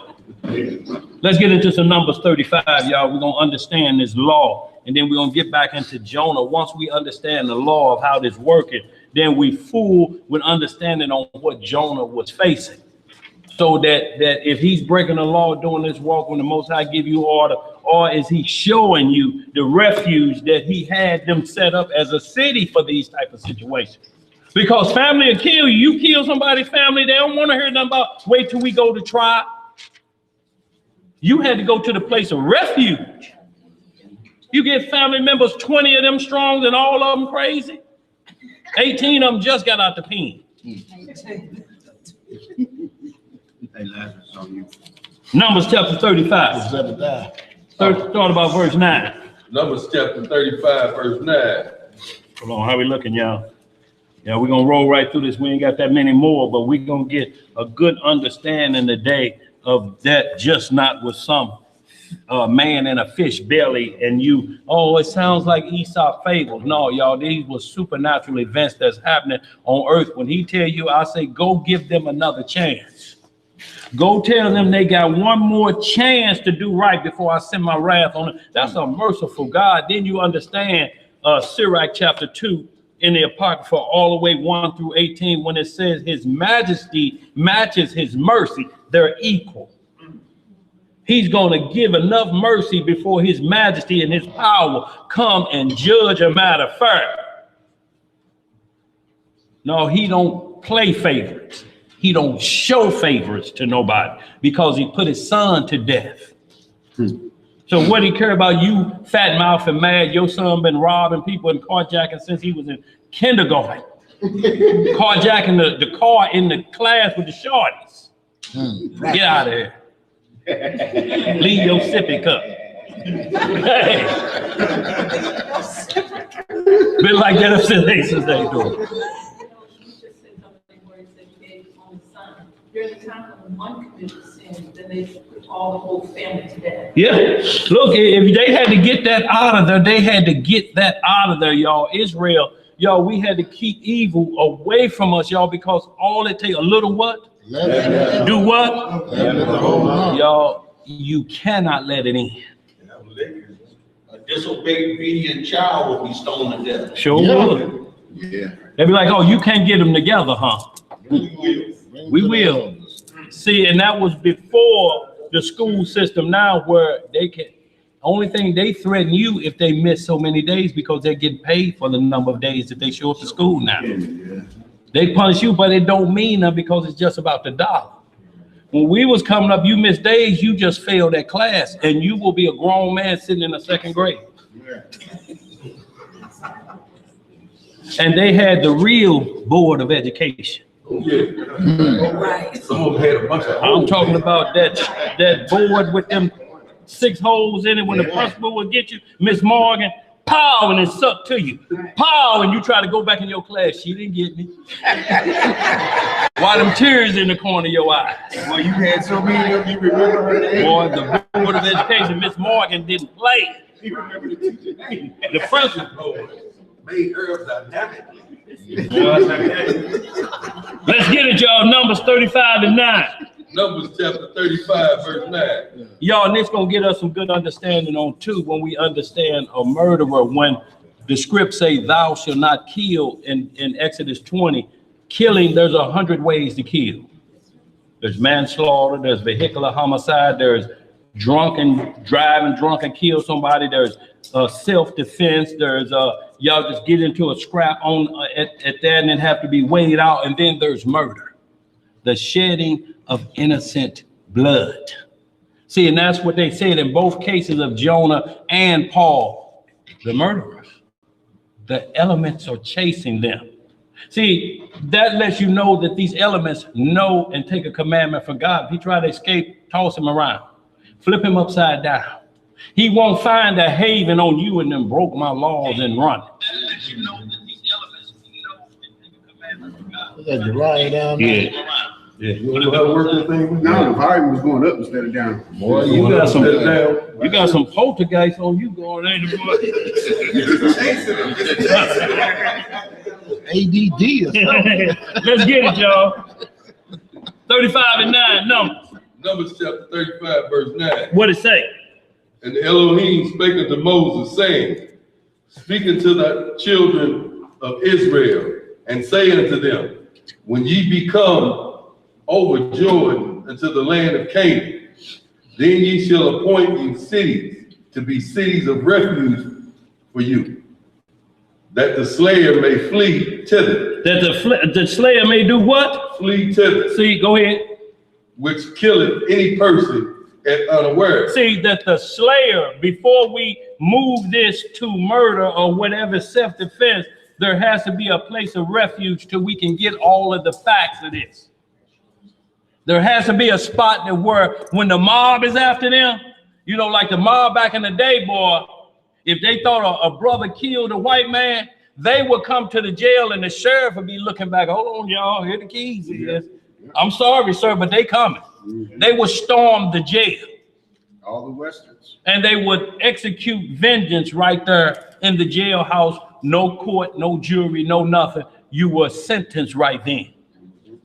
And the information could be false. So right here, they're taking part in another man's sin. Just like when the man or the woman that they brought to the Messiah caught in adultery, they say we caught her in the very act, and all of them had stones in their hand. He just started writing in the dirt. Deuteronomy. If a man and a woman is caught in adultery, you shall kill both of them. If you caught him in the act, where is the man? He got a rock in his hand. He like, I need to get her silent. And they with him. Yeah, we're going to silence her for you, dog. That's taking in another man's sins. Partakers in another. You're going to help kill this woman because of the activity that he had. Next, your woman on the list. Let's read some more. Verse 12. And ye shall be unto you, and they shall be unto you cities for refuge from the avenger. From the who? The avenger. That the manslayer die not until he stand before the congregation and judge. See, and the avenger too. So these lands were held off the weather, so to speak, too, from grabbing hold of you. So they couldn't make a judgment on you there. It was a place of refuge, a safety net. The weather wasn't allowed to, the avenger wasn't allowed to take you on at this location. Let's read some more, but we're going to get a clear understanding of it. Let's get it.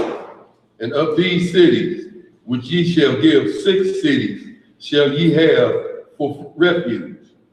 Ye shall give 3 cities on this side of Jordan, and 3 cities shall ye give in the land of Canaan, which shall be cities of refuge.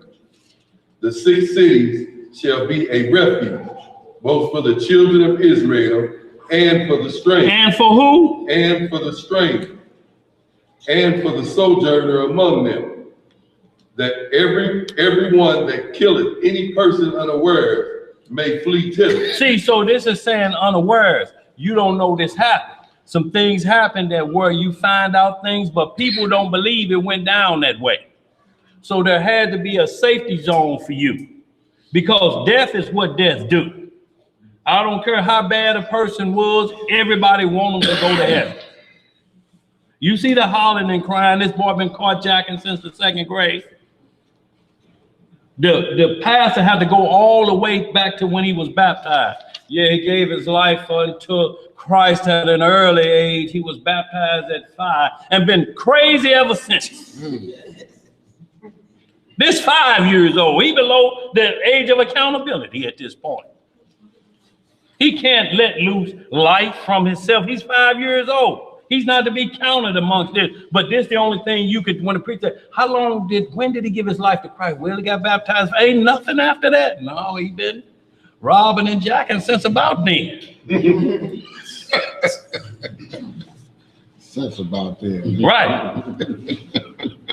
He's smoking cigarettes in kindergarten. Wait, what you got back there, bro? Is that like the new protection plan they got today? Like, yes, sir. Absolutely. Yeah, it's the same like a witness protection program around every city. You know, these things are set up, y'all, the same way because they copying. Where you think they're getting it from? We got to hold them in a safe zone till we can get them to court. Let's read some more. Verse 16. What it say? And if he smite him with an instrument of iron, so that he die, he is a murderer. He is a what? Murderer. And the murderer shall be put to death. See, yo, now we getting into what it means to shed innocent blood. It's not talking about nothing else.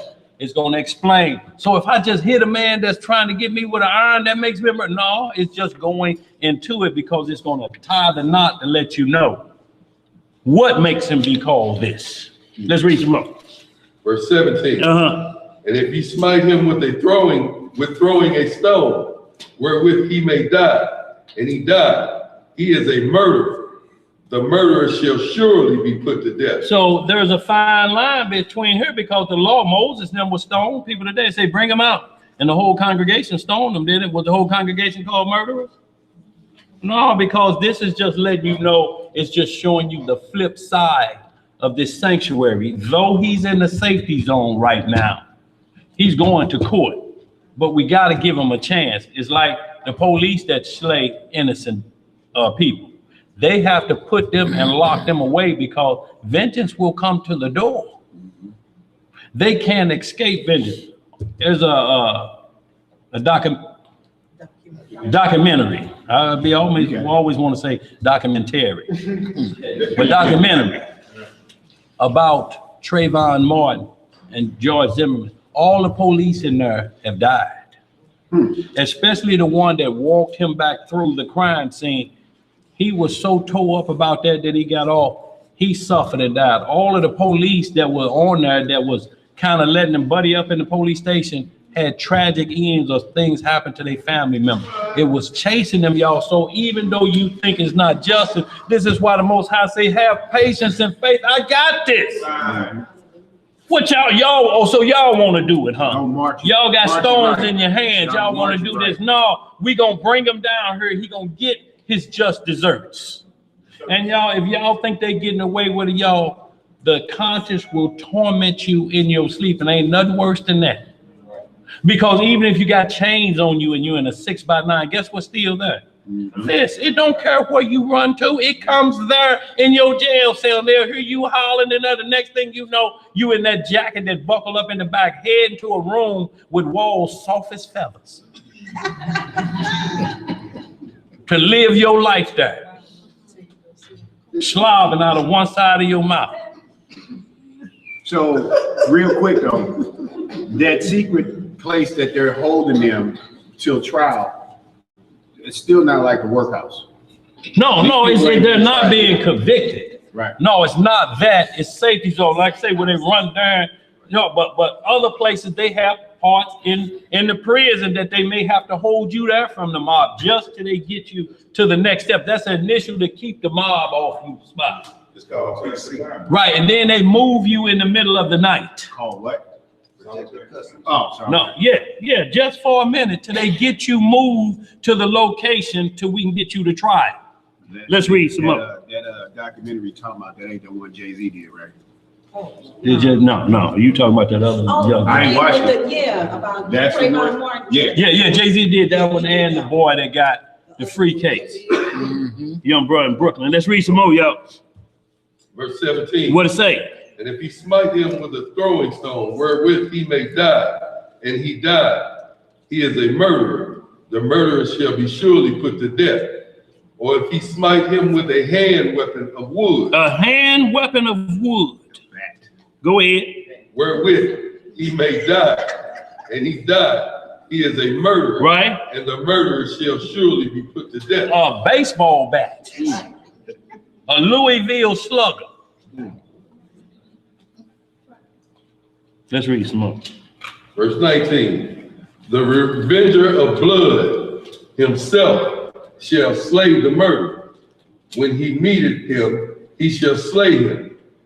But if he thrust him of hatred, or hurl at him by laying of weight, that he die, or in enmity smite him with his hand, that he die, that he smote him, shall surely be put to, he that smote him shall surely be put to death, for he is a murderer. The revenger of blood shall slay the murderer when he meeteth him. Right, and see, so you see that verse 20 say that hurl at him by the laying of weight. That means premeditation, y'all. That takes it to another level. If you lay in wait, here he come. Told you it'd be this way. and he hasn't done anything to you and you take him out, then it's gonna be a problem, y'all. It ain't like it was back in the 70s where if you had beef with somebody, you was with somebody else, they'll wait till you was 100 before they attack you with your family members. Right. Today, these youngsters just say, shit, they ought to know who they hanging around, which technically they should. But come on. Big mama sitting on the porch with a baby and he just having to stop by there. She ought to just say, get away, man, get away. She should, but if he just show up over there, you have no conscience for Big mama sitting out there. Chase the boy. She get it too. Ought to know who they round. This the mentality that's out on the streets now. The love of many waxing so cold like that that they don't care about that. Now you know what retaliation coming behind that. Let's read some more. You got a question? Look, who's got? It's just the same thing that, Ambush, yeah, this is an ambush.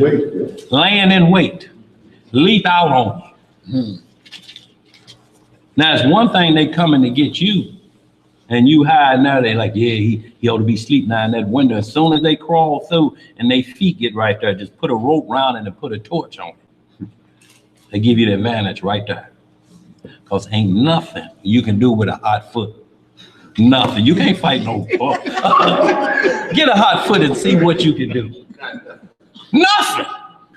Well, you had some upbringing. You start scratching athlete feet, ain't nothing you can do for the next 20 minutes till you get some green alcohol. Y'all, what we foolish? Let's get some more, y'all. Where we at? Verse 22. But if he thrust him suddenly without enmity. Without what? Without enmity. Uh-huh. Or have cast upon him anything without laying of weight, or with any stone wherewith a man may die, seeing him not, and cast it upon him, that he died, and was not his enemy, neither sought his harm, then the congregation shall judge between the slayer and the revenger of blood, according to these judges. So he's saying, look, this wasn't about an enemy. It was happenstance. You walked in, somebody may have been in a bad way and they push you out of the way and what you want, and they up on you. You have to up on them quicker than that. This just happenstance. These things happen. You get in the wrong place at the wrong time. It don't mean that. It's just your lives cross paths under these situations till it's out, because people are looking for y'all to have been enemies somewhere. No, it must be something going on now. Both of them show at the check cashing place at the same time. So everybody start trying to make judgments about this situation. And there was no laying in wait. It's got to be handled accordingly. Let's get it, y'all. Verse 25. What it say? And the congregation shall deliver the slayer out of the hand of the revenger of blood, and the congregation shall restore him to the city of his refuge, whether he was fled, and he shall abide in it until the death of the high priest, which is anointed with the holy oil. See, and these same things happened with the Messiah when he fled to Egypt. He didn't come back until who was dead? Herod. Same way with Moses, when he fled into the wilderness for 40, he came back when the avenger of death who put the death hit out on you was dead. Let's read some more. Verse 26. But if the slayer shall at any time come without the border of the city of his refuge, whether he was fled, and the revenger of blood find him without the borders of the city of his refuge, and the revenger of blood kill the slayer, he shall not be guilty of blood. See, because he was told to stay put. See, that's the same way with them bad stickers. Don't go out in the county. Why you out there in Chesterfield with them bad stickers? That 68 Chevy leaking oil, 3 hubcaps missing. And you out there. Yeah. You out there. Car full of partners. Well, yeah, system boom. Right, system booming. Car full of smoke, they let it down. You ain't convincing them that y'all got the ride along barbecue grill. Right along. No, that's some other smoke up in there. Don't be talking about my name. Right. Let's get it, y'all. Verse 28. What it say? Because he should have remained in the city of his refuge until the death of the high priest. But after the death of the high priest, the slayer shall return into the land of his possession. Now understand this, they were calling the Messiah a slayer. They call Abraham that. And when we're talking about that, is that they had soothsayers that would read the stars. They say, this is who's gonna replace you. They're gonna cut your head off. They was gonna kill Moses when he was a baby. Mm-hmm. They told Herod. Herod asked, who's supposed to replace me? He was born in Bethlehem the other day. Mm-hmm. How old you think he is? He ain't 2 yet. Right. Well, how we know what he gonna look like? Oh no, he gonna take your throne. Now y'all think about this. This a baby, and this is a king sitting on the throne. It would take at least this many more years for him to get up to the point to where he can do that. But they're concerned that they're a baby. A slayer was born of me last night. So the Messiah had to get to Egypt. He had to make an escape, and he didn't come back until these laws were kept. That's why they can't get him with no sin. He followed this law, had to get away as an innocent baby. And then, like you said about when the point you said when they said he ain't 2 yet. Right. So kill them all. Kill them all. Kill the innocents. So now they become on this hit list. And Josephus, y'all ever get into Josephus, the antiquity of the Jews? Look down at what he said that happened to Herod that put that hit out on the Messiah. His bowels actually fell out. That was before he was stinking. And the people had to get downwind 3 miles. They say he had open sores on him, and then his bowels just fell out in his shorts. Imagine that. But the Romans, the Italians, Yes, sir. Let's get it. What verse? I thought you wanted to go 20. Keep going. No, we're gonna go down to this so we can then we move on, y'all. We just wanted to establish the law of what Jonah was running from, and so we don't get misinterpretations of law, because law have to be applied. This law have to be applied because all the people that's around are charging them with the avenger is chasing you. You done did something you ought not do. So we have to get this situation established lawfully before we teach from it because of the events that's happening. Let's get some more. Verse 29. So these things shall be for a statute. For a what? For a statute of judgment unto you throughout your generations and all your dwellings. This how we got to do it, y'all. We got to say, hold on, we just can't jump the gun. See, we have to be even careful when you say it can't be me. It can't be me. If somebody come in your house and attack one of your children, you got to make sure it's inside these laws that where there's a place of refuge for you. Or you got to hold fast. You got to hold decision making until you know you can get to that place of refuge or wherever that, when you have to protect your family or different things, because you got the whole side of this of ungodly that's coming to you, and they got badges, clubs, and swords. Like when they came for the Messiah. They didn't come empty-handed. Judas told him, it's going to be the one, I'm going to give him the greeting kiss. That's going to be the one. They came out with staves and swords. He's like, y'all come out with me with all them pistols and knives. He said, I spoke amongst y'all openly. Right. Not once did y'all try to arrest me. But now because he doing what he did, y'all come here with y'all handcuffs on. Go and lock me up then. And they took him to the place of refuge and made the judgment, just like the Passover lamb. They examined the Messiah's case for 2 weeks, the 10 days that it was supposed to be before he was brought out to judgment. And they hollered, and what Pilate said? He free to go from me. Right. But who hollered crucify him? Who was it? Israel. The chief high priests, the Pharisees, and the Sadducees. And they say, if you don't, Caesar, our partner, we'll tell him you changing sides. You let another king come in on it. Let's read some more. Where we at? Let's finish this off. Verse 30. That's where they get the kiss of death. Kiss of death, yes, sir. Go ahead. Verse 30. Whoso killeth any person the murderer shall be put to death by the mouth of the witness. By the mouth of who? Of witness. See, now we get right back to Deuteronomy 17 and Deuteronomy 19. Nobody put to death except the 2 witnesses. Can't go by one person. Y'all, it's gonna always be trouble. Read some more. But one witness shall not testify against any person to cause him to die. Moreover, ye shall take no satisfaction for thy life, for the life of a murderer, which is guilty of death, but he shall be surely put to death. See, so you can't have nobody run to you talking about, man, give me your pistol. They after me. What you do? Who after you, first of all? Who after you? Yeah. No, man, see, they play a hating. You know, I come through there on them like that, and I'm flossing. Wait a minute. You on their turf, you flossing. What else you done done? For one, why you flossing on their turf? What else you done? You come for my piece? No. Tell you, like me and my brother said to each other, if you come over here and you done that and you run it, I'm gonna give you 5 minutes. Go west. I'm gonna tell the police you went east. But that's all you got coming, because y'all, under these circumstances, the avenger is behind him. The avenger will visit your house. He'll escape, and guess where they'll pull you from? Under the rubble.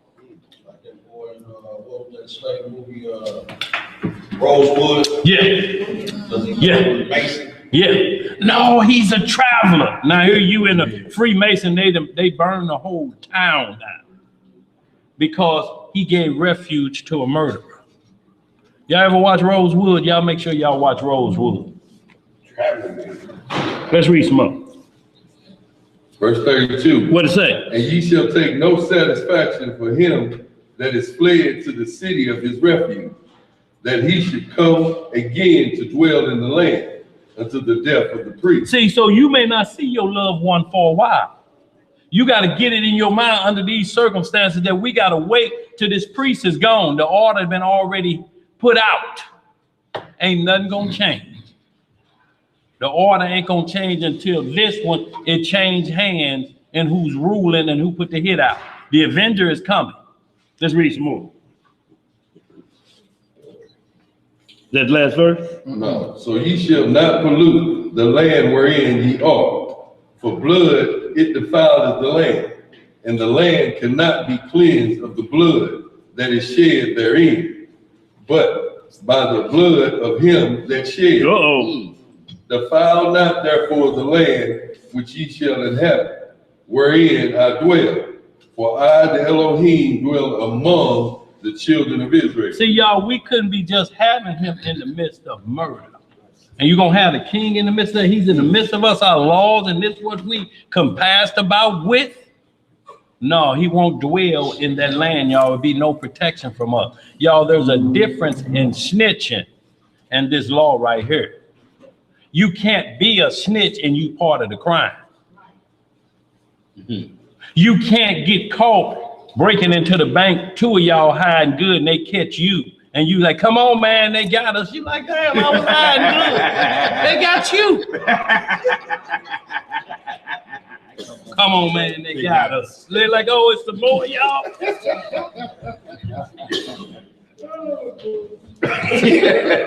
They got us. Matthew 12:39. And y'all, this is just what we're going to get back to this Jonah. But as we moving through, there's certain scripts that I want to hit. Y'all get back to Jonah too. Hold that Jonah. We're going back to Matthew 12:39 though, because it's things he's going to say that help us with this walk when we understand who's our refuge. And you see, the Messiah never put that woman to death caught in adultery. He told her, sin, what did he say? Go and do what? So, but he couldn't pronounce judgment on her because he was the only witness against her. So he was still under Aaron at the time, but he was performing Melchizedek with mercy because he gave her a pass. He knew what she had done. That's why he told her, sin no more. Yeah, it was true they caught her in the very act, but they was playing favorites. But even this wrong nation won't convict a person with just one witness. Right. They say we must find another witness. We gotta find another Same witness. thing. Right. And anybody that's married, you're considered one witness. A wife or husband cannot testify against each other. You're one person. They cannot force it. How they do it? Show you the bad side of either one of them, and you join in and become a second witness against him. Oh, so you think you his only woman, huh? He loves me. He says I'm like the pure driven snow. He would never do nothing to me. Here's some photos. Just him, and he in the club like this. Look at her.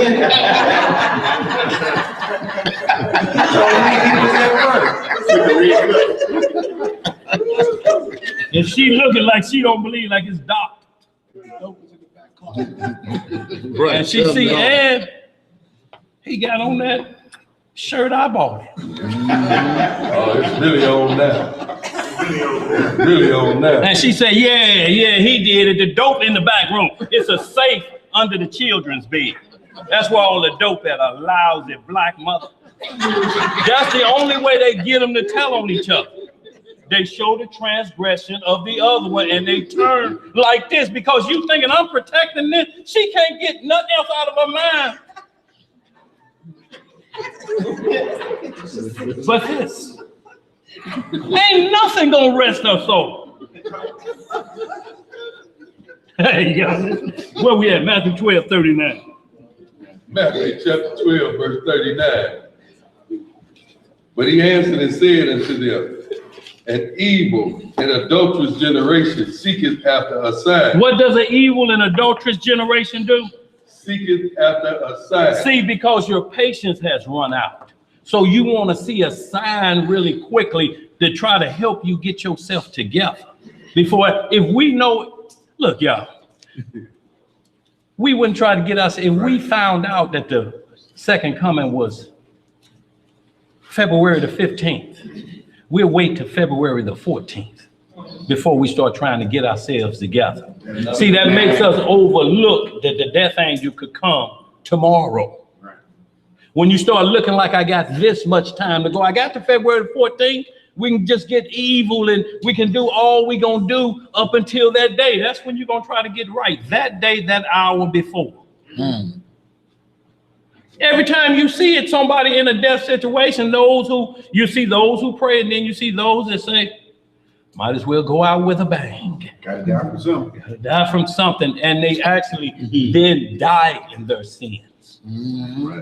How you gonna show up at the judgment? This how you showing up. This your last, this your final act. This was the closing curtain on you. You showing up here, this the closing act.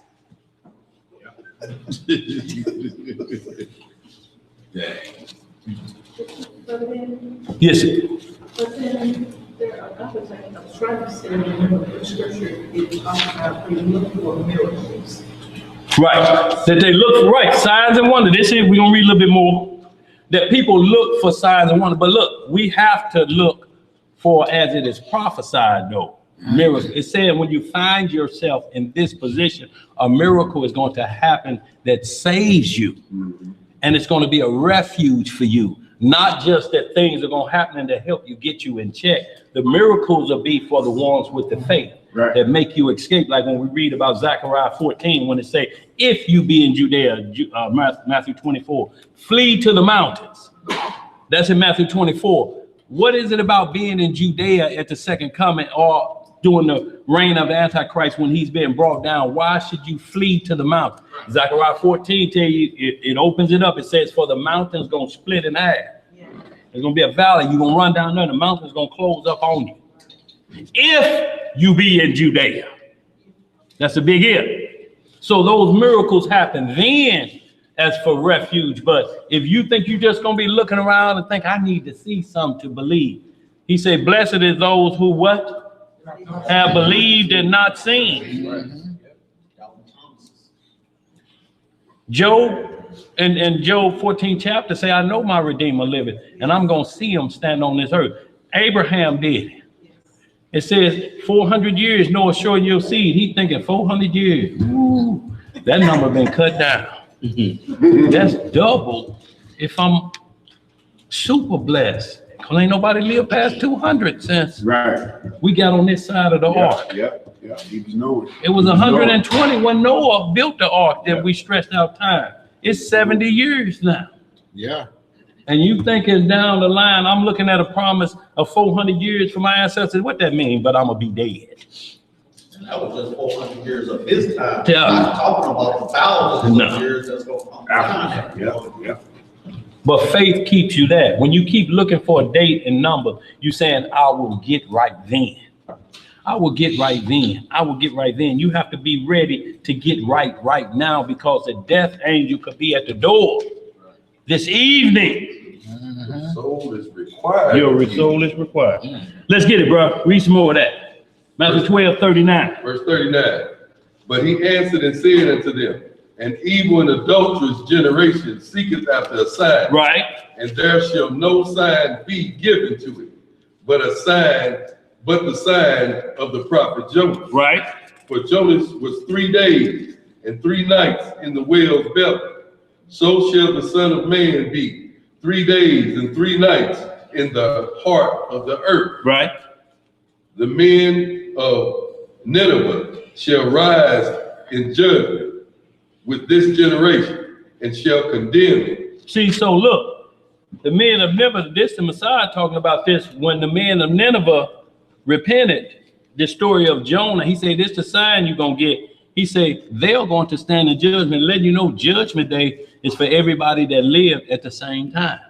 It says the men of Nineveh. This was back around the time of Jeroboam when we went to that second king. So it's letting you know the time span from now to the Messiah saying, he's saying those men who repented will be at judgment watching you be judged because they repented. Israel refused to repent. So it's telling you judgment day going to be the same for everybody. Y'all think about Sodom, the class he did us say they were annihilated with brimstone and fire. That was not judgment.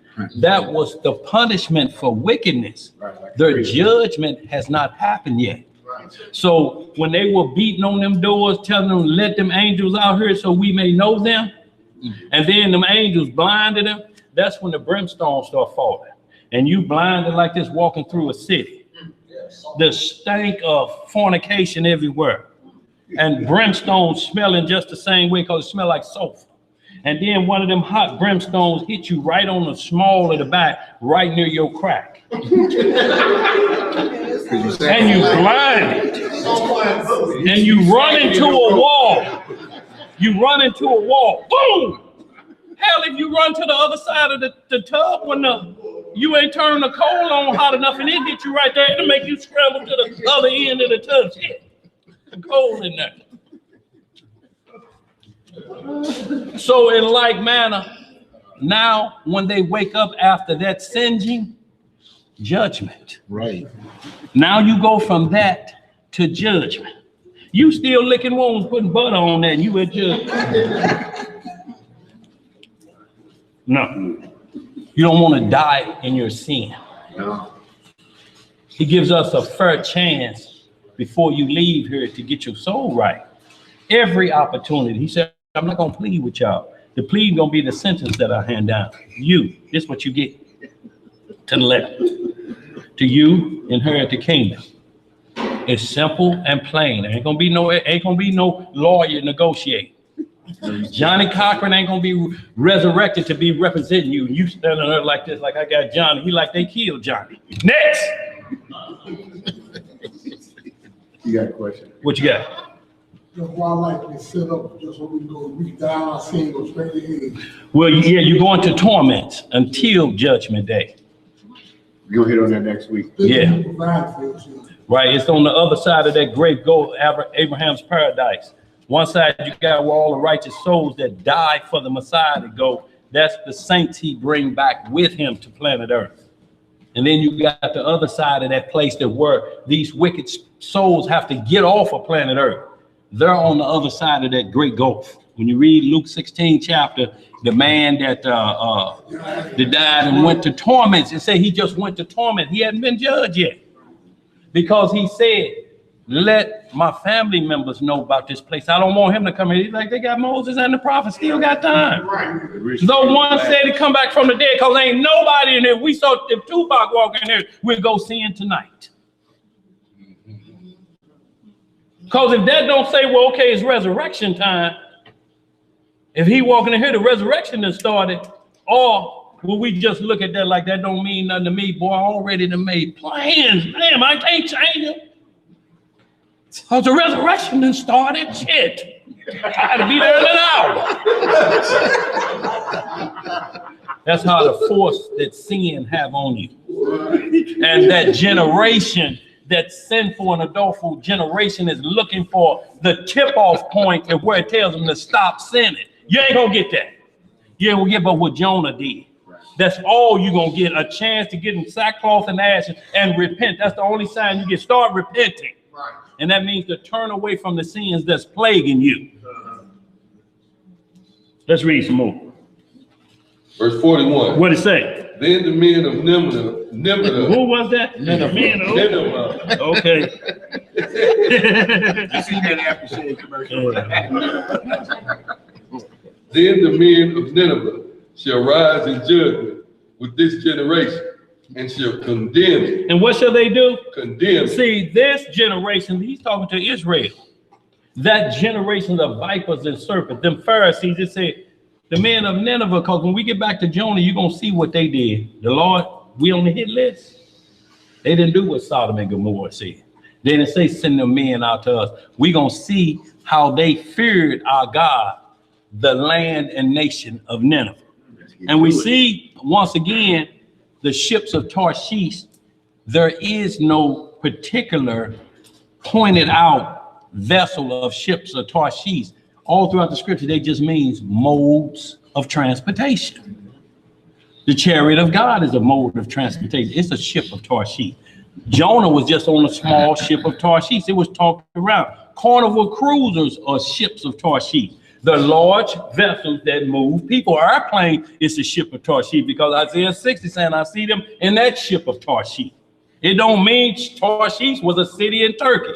Is you think it's just pinpointing that, or it's just putting in your mind the mode of vehicle right here? This is the mode. This is the transportation vehicle that's moving people from this point to that point. That's all Tarshish is, like Ashereth. Like you got some of these Israelite groups trying to make America, Ashereth, I should say. It simply means an uninhabited place where there was no structure of living. And now it's been taken over by a group of people with law, statutes, and judgment. That could be all over the planet. It never pointed to one area. It's called that wherever it is on planet Earth. Ashereth. It could be over here. It could be around there. It could be over there. If it ain't been inhabited by mankind, it's Ashereth. There ain't no one location, just like the ships of Tarshish can't be pinpointed to one location. There are modes of transportation. It was ships of Tarshish that brought us here. You know, like the whole world is a wilderness. That's right. Go ahead, sis. They tried to say that on the earth there are different points and time of entry or travel that we used to use in the ancient days. So there are different magnetic points where they used and they would travel, use those points to travel. And that's just proof of all that. You talking about already marked location? Yes, sir. Yeah, I mean, everywhere there is what we call a supernatural portal. Men would mark. Abraham marked a portal. Jacob marked a portal where he went up Jacob's ladder with a stone and a pillow, and that marker is here to this day. There's supernatural markings, the transfiguring on the mount in Matthew 17. Peter and them, the first thing they asked, should we make 3 pillars? Should we mark this supernatural location right here? This portal, should we mark? Y'all, and they put up portals and gateways. The arch is a portal. It's a gateway. The light of the sun shines through it and shines right on the courthouse steps. It's a portal. They put these portals in certain positions. You can't build a building taller than the arch. You know, if that's in your town, so to speak, or wherever a monument is at. So they have portal locations that supernatural things happen. There's portals when they send a spaceship out. You know they can't bring them back in a certain time. What they're looking for is the portal, or that ship will burn up when it tries to come back into the atmosphere. They have to wait till the portal open up. It's certain signs and seasons when a portal open up. Halloween is a portal opening.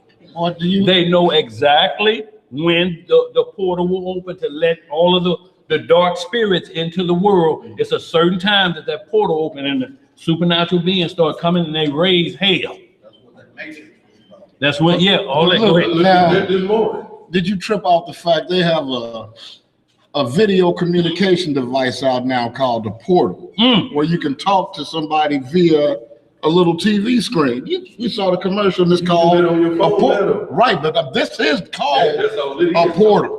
And I'm like, look at that. Or poltergeist. The Portal. Or poltergeist. That's the wicked side of it. That's when you may find and see your children in the TV. Wait a minute, how you get in there? Mm-hmm. Yeah, Caroline, yeah, but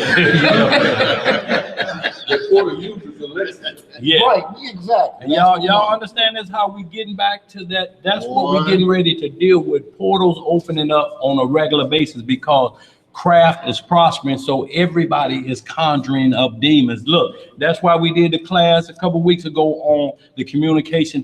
He only communicates with us one way: dreams, visions, Urim, Thummim, and the prophets. If you try any other device, you're going to bring trouble on yourself. And everywhere we see it, men try to communicate with the Lord with other devices. Saul went to the witch of Endor, and she started conjuring up. And she knew she was dealing with something greater than her. And look, these portal places are everywhere you go. All you have to do is ride, and you see this hand in the window. Everybody know what that is. That's Miss Rudolph's house. That's a two-headed woman, they call it. That hand is just like this in the window. You know what it is. And when you go in there, you looking back. Don't want nobody to see you, and you willing to believe anything, ready to be somebody's fool. What you see? I see a fat boy.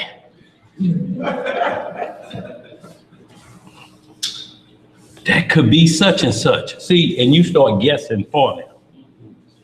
Giving them the answers. He likes fancy shoes.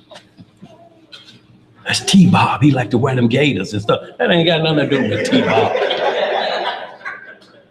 You to throw shade on T-Bob because he got to wear gators. That ain't, this soothsayer playing with your mind now. You want to believe a lie. At this point. The truth is absolute. The scripture, like Joseph and like Daniel went and told them kings, this what's gonna happen. It's you. This what's gonna happen to you. And wasn't scared. You gonna get killed on the third day at this hour. How you gonna go and stand in front of a king and tell him that? But that's what the dream told you to go tell him. At least he's getting prepared for his death. So at judgment, he can at least he got time to repent, don't he? Yeah, that's the most important part. But you will go to somebody and let them tell you, she like, Saul, y'all put us out the kingdom. He like, yeah, I know about that, but the Lord ain't spoke to me. So wait a minute. He tell you to put the devil communication system out, and you go to the people using the devil communication to talk to him. That's like the Lord sitting here. I know you ain't calling me from Satan's phone. Is you crazy? He knew the number when it came up. You calling me from, I didn't answer my line. You gonna call me from his phone? That's how crazy we is, y'all. One phone said Saul, and then the other said the devil. Right. I didn't say Saul. I ain't answered that. Like that's gonna make a difference. Like the devil, look, I know you done cast us down through eternal fire and we damned to hell, but Saul, he say you won't rap with him no more. Right. I need your help right now. But we'll do that, yo. Not to cut you off, so we'll do that. You'll have somebody, you got beef with somebody tell me, I don't mess with him no more. Right. And then you trying to be the peacemaker, you done went over to them, you go call him from their house. What's up, dog? Just rap with your dog, watching the football game. Yeah, what's up, man? Yeah, man, over here with Lil Petey. Lil Petey. What you doing over there? Well, okay, y'all cool. What y'all doing? He won't talk. Wait a minute. Then what I tell you? You gonna go over there and call me from his house? And try to broker a priest. No, that ain't the way it go down. We ain't gonna alter the rules. There's no respect of persons in this. What you got said? What they didn't understand was that that same thing that they called that way, reading on, it showed how that curse came upon his family for doing that. Yes, yeah. His whole sons had to die behind that. Oh, so no, we're gonna cut your communication, your backdoor communications off. I'm gonna cut all your sons off. Everyone but the one that David and Jonathan made a covenant about his crippled son. That was the only one that was left alive of the house of Saul, because the Most High respected the covenant that Jonathan and David made. He said, my daddy tripping. And I know we're going to have to pay for my daddy. But Jonathan won't be judged for his daddy's crime. His daddy crime just caused him to be put to death. Judgment will be different for Jonathan. Jonathan, say David loved him like he loved a woman. I mean, not no old homosexual stuff, but his love surpassed a woman. So that letting you know is way past that type of deal. It's a bond. It's a relationship that excludes intercourse or that part of thinking about a woman. It's way beyond that. This my boy. And I know it's sometimes hard for women. They be like, shit, y'all ain't no fags, is you? You always got to be with your boy. Like the love one would have for a sibling going on from the same womb. Yeah, absolutely. They say there's a friend that stick it closer than a brother. So y'all have to understand these certain things, y'all, that when it put down certain oaths, the Most High will let it stand. Just like when Isaac let it stand with Jacob. And when he said, yeah, that boy tricked me, didn't he? He acted like he was Esau. Esau weeping and hollering. He said, hey, Esau, ain't nothing I can do. Once it's been down, it can't be reversed. He gonna be, but it was already prophesied. It's just that we tried to rush it. His mama tried to rush it. Rebecca, I heard your daddy saying he gonna bless Esau. Well, the supernatural vision that you had with the angel told you that the elder should serve the younger. What you worried about? And Jacob told her, you gonna bring a curse on me instead of blessing. She said, let that curse be on me. That be on me. Now go get that hair, like I told you. And if you notice, he went and got goat hair, which is a finer hair. He didn't go get sheep wool to fool Isaac. Right. Let's read some more. Where we at? Let you know, Esau's hair must have been straightened. Yeah. That way he felt it because he grabbed him like, hey, come here, boy. Force and straightened. Yeah, he smelled it and he had on his clothes too. Wet chicken. He said the dew of the, look. The dew of the field. That smelled good to Isaac. Outdoors. Outdoors smell good to him. So you have to look at that when you say that the dew of the heaven and earth smell good to him. He like, that's what it smelled like to me. Well, His just like clothes. the fathers love their sons that play sports. Yeah. Always sweaty and That is dirty. And Yeah. Yeah. mama Because loves the youngest boy that's tender. That just being all They- up in And there. look, and that's just where it comes from. That's why we get called mama's boy to this day. She loved Jacob, but he loved Esau. But look, it ain't so much you a mama's boy. You may be just a boy his mom that love his mama. That's all it is. You's a mama's boy. No, I'm just a boy that love my mama. That's what you're looking for, ain't you, woman? Right. If I cuss my mama out, you gonna marry me? Oh, mama, you always talk. Why don't you go in there, put your dentures in some water and leave me the hell alone? You want to marry that? Talk too much. Pull your teeth out. Come on, baby, let's go. Come on, baby, let's go. It should be take me home. Baby boy. Take me home. Where we at? Well, I didn't finish 41. Go ahead, 41, bro. Let's move on. We ain't got but 20 minutes. The men of Nineveh Yeah. shall rise in judgment with this generation, Right? and shall condemn it, because they repented at the preaching of Jonah. And behold, a greater than Jonah's is here. Right. So he's telling you, look, y'all put down y'all. Look, they'll be here to judge y'all. Jonah came and he was a powerful man. The Lord gave him instruction, but a greater than Jonah is here. Look, we're not going to water the Messiah down to somebody. I don't care how they existed before. He said, before Abraham was, I am. Jonah came after that. Let's read some more. 42. What it say? The queen of the south shall rise up in the judgment with this generation, and shall condemn it. For she came from the uttermost parts of the earth to hear the wisdom of Solomon. And behold, a greater than Solomon is here. Look, behold, a greater than Solomon is here. No, the demons didn't have mastery over me. At the end, I fell to the love of women.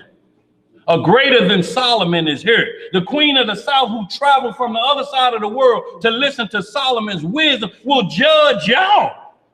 She looking at this generation like, y'all got the Messiah here on earth with y'all. I came from the other side of the world to see a flesh-dying man named King Solomon. Less than him. I came all the way to say, she'll stand in judgment against those who put the Messiah to death. What you got, LC? You talking about Sheba? Queen of Sheba, yeah. All the way to hear his wisdom. And yet y'all turn y'all back on the Messiah? No, and notice how he's naming people of other nations. Pointing their finger at you. Y'all crazy. Y'all turn y'all back on y'all king. Did the same thing with Saul. I had the king of the world. We want a king like the other nation. So they give us Saul because he was the tallest.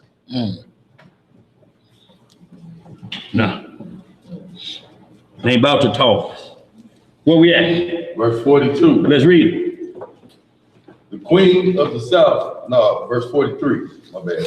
When the unclean spirit is gone out of a man, he walketh through dry places, right, seeking rest and findeth none. Then he said, I will return into my house from whence I came out. And when he is gone, and when he is come, he findeth it empty, swept and garnished. Then goeth he and taketh with himself 7 other spirits more wicked than himself. So y'all, we can hold right there. I just want to get to the part of judgment, but this tells you also, though, when you're clean, when you take on the Messiah and you wash yourself of all filthy gods and anybody that could be on the right hand of the Father, but the only begotten of him. There's only 2 men called the Son of God in the Bible. Everybody else is called Son of Man. Prophets are called Son of Man. Adam is called the Son of God. Who was his dad? The Messiah was called the Son of God. At times he was called the Son of Man, but he's the only one called the only biological son of man. You never read, you say, and this man begot this, and this man begot Jacob, and this man begot Joseph. When does it say, and Joseph begot the Messiah? Where that's written at on any documentation? Nowhere. On earth. Don't say. It's no debate. None. We here to set the record straight. That's right. Joseph's not the father. That's right. Sing some more of that. That hook right there.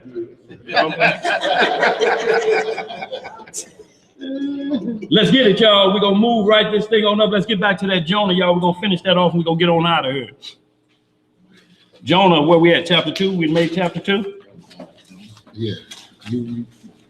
That's it. You ready back to that? We in Y'all, but as we going through this journey of Jonah, we're seeing how laws and things are happening right here that you have to account for, or the story and the subject matter will change on you. If you don't know why the things was happening with the ship tossed to and fro. And we're going to get into some more of testing Jonah's faith. And when he tell you to go do something, the Lord already know who going to repent. He knows those are who is his, but the act has to go down so we become believers. They can't stop because he already knows the beginning from the end. He said, I'm Alpha and Omega. I already done seen the end. I know who mine. If you know he already know that, then you get busy and try to make sure he know you. That's right. Because if he look in that book and say, You ain't getting looked over. Who? No, you ain't in the D's. Let me go to the S. That's trouble already. And then look back at you like that and look back down. Y'all know that look, you ain't on the list. There ain't no hookups at Judgment Day. Man, look, a partner of mine, man, Earl, now look, he work in the cafeteria, but he just told me to say Keyboard Y. Keyboard Y. He like, I don't know who that is. Go to the back of the line. When you come back up, be on the list or let me know what the deal is. But on that day, if you're not found written in the book of life, you'll be cast out. And the whole deal is you're already in there if you believe in the Messiah. Now is the point to not get your name blotted out. That's why it won't be there. There'll be a line drawn through it. This false Messiah that hit the earth, Hulon Mitchell, called himself Yahweh ben Yahweh. Wrong way, been wrong way. Wrong way, been wrong way. When y'all see that video footage of him, they show him in some rehab projects, talking about this, the kingdom of heaven. Rehab projects, y'all. I want y'all to understand this. What you read in Revelation 20, 21, 22, he's saying this have been watered down to rehab projects in Florida. And he's in there and they got a man standing there, they trembling. He's got a marker. You can see Kmart on it. And he's scratching his name out the book of life. And he just trembling. He should have just snatched that marker from him and wrote 6 right here and 6 right here and 6 right here and let him kill it.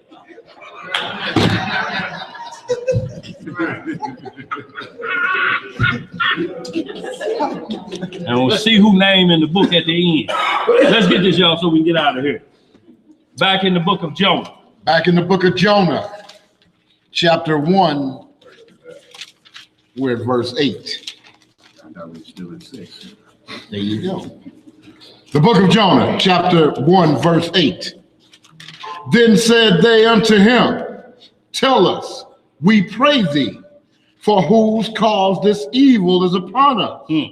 What is thine occupation? And whence comest thou? What is thy country?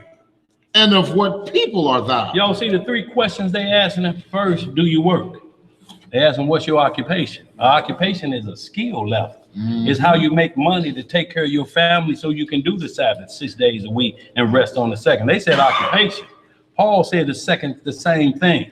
Paul was a traveler, but he took his occupation with him. He made tents. Wherever he went, he had the supply making for tents to take care of himself so he can say, nobody had to take care of me like that. Now there's support, but there ain't salary. Nowhere in the scriptures. Preachers get a salary. That's why they take off on the Sabbath. Sunday through Friday is their 6 days. And they take off on the Sabbath because they can't work on the Sabbath. You can't do what you did 6 days a week and then work the Sabbath. See how it reversed? But that's what the only thing they can do. If you give them a salary, they can't go to no job. If you say, we want you just preach the word of God, see, you got Israelites thinking they can do that now. We doing the work of the Lord. No, you ain't. You're doing the work of the Lord. If they're doing the work of the Lord, you got to take the Sabbath off. There should be a check in the mail every week too. And you should take the Sabbath off. From the Lord. And we see the Messiah every Sabbath day. He was in the what? The synagogue. Right. Doing what? Teaching the word of the Lord. Let's read some more, y'all. Verse 9. What it say? And he said unto them, I am in Hebrew. What did he say? I am in Hebrew. Right. And I fear the Most High, the Elohim of heaven, which hath made the sea and the dry land. Yo, this is when we talking about a lot of times you ain't got to just go in blowing, I'm an Israelite. Do you know the responsibility level of that? That what everybody gonna be watching to see if you a law keeper? And they're gonna keep track of it. Wait till they lure you to the Friday, thank God it's Friday after work party. The company pig roast. Yeah. And you dancing on the table because they got you at a place to give you 2 drinks for 1. And you big shot, and I drank Hennessy. I said, don't matter what you drank. We'll give you 2 drinks for 1, as long as you drink them in an hour. Now, y'all think about that. Thank God it's Friday, and it starts at sundown, bringing the Sabbath in. So you bring the Sabbath in what? Drunk. Right, twice. And now when you get back to work Monday, the film up of you dancing on the table and twirling your t-shirt. Bought a drunk and got 1 free. This God's man, y'all. That's what's under there. On the video, God's man.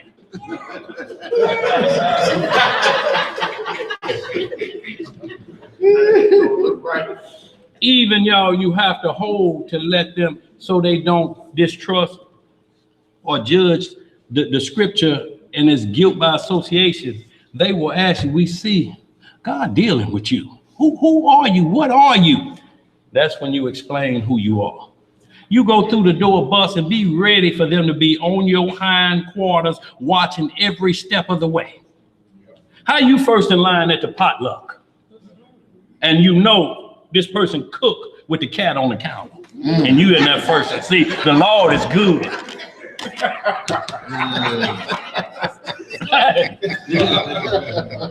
No, they watch it. They like, look at it. This Israelite so fake. Let's read some more, y'all. Verse 10. What it say? Then were the men exceedingly afraid, and said unto him, why hast thou done this? For the men knew that he fled from the presence of the Most High, because he had told them. See, and now they scared. Not only this, we know who you are. We know them Israelite rules. Now they real scared. Now they like, what's going on? We know how the Lord deal with that, with Israelites like this, with Israel on this. They're exceeding fearful now. Let's read some more. Then said they unto him, what shall we do unto thee, that the sea may be calm unto us? For the sea wrought and was tempestuous. And he said unto them, take me up and cast me forth into the sea. So shall the sea be calm unto you. For I know that for my sake this great tempest is upon you. Now, Jonah still at the same time know what the rules are. Y'all get rid of me, y'all have smooth sailing. The Lord got me on the job, and I really want to miss that appointment. Throw me in the sea. That'll calm it down, which it will. But he think I'm going to drown and get out of that mission I'm on. Just like in the last day, he said, men should seek death, and what death going to do? Flee from them. How you going to put a 9mm? Boom! Wait a minute. That is blood and brain matter, but I ain't dead. Boom!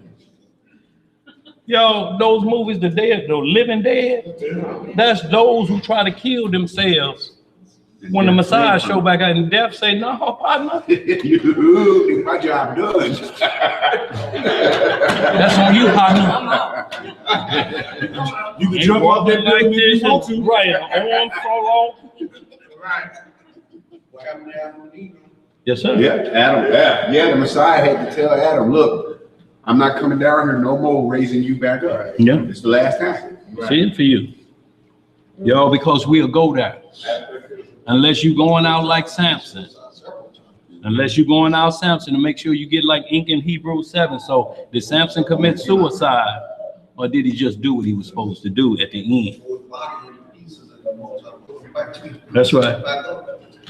Samson broke himself down, and he just ended up doing what his mission was from the beginning. And that's take the Philistines, the heads of the Philistines, because the president was there watching the sporting event.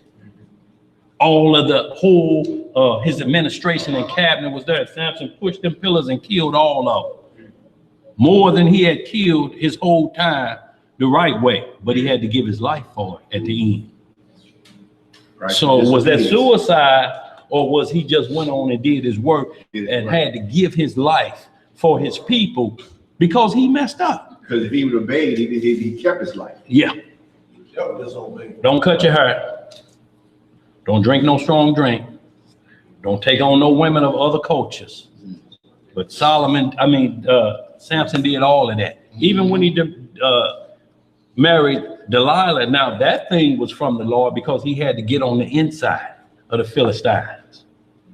Get next to it, but Delilah had on them sweet smelling perfumes, he was through. The next thing we know, he's a lap baby. Solomon kept his head in her lap. Hey, Samson, I'm sorry. Hey, baby. Hey, Delilah. Samson, tell me where your strength come from if you bound me with these cords. all of them, he just made up and he broke loose from all that. She like, you don't love me, do you? You don't love me, Right. Samson. He knows she was setting him up, and he still stayed with her. Boy, Talking about whipped. look,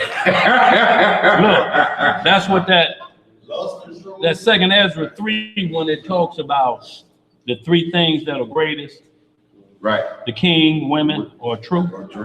And they go in there and say some women have drove men out of their wits. Samson was drove out of his wits because he didn't obey. It had nothing to do with his hair being cut. That was the final straw.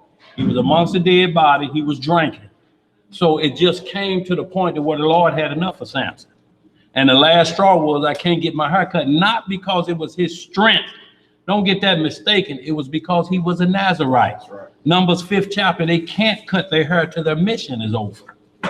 His mission was not over. If y'all understand, when his hair grew back, then he was able to push them temples down. He was back under his Nazarite vow now. The Nazarite vow that I was born, that in Judges 13, my mama and them heard about me and said, this what he can do, this what he can't do. He broke all them rules with Delilah. Treated him, he like, look, he tell you, I had a partner call me today, say it's a woman treating him like a $2 whore and he loves every minute of it. I just don't know why I can't break loose. I say, you know why? You know why? It's the same as getting rid of all of your porn tapes and still got it on a flash drive hidden in your sock drawer. You got to get rid of all of it. You ain't gonna never be able to reload. You got to get rid of it. Let's read some more. What we at? Verse 13. That was enough. I ain't mean to tell them secret locations, fella. Yeah. You're telling on yourself. I got rid of it. Baby's all I need, ain't it, baby? Verse 13. We'll get points when you can. Let's go ahead, John. Nevertheless, Right, the men rowed hard to bring it to the land, right. but they could not, for the sea wrought and was tempestuous against them. I mean, they rolling hard, y'all trying to get it, and they ain't going nowhere.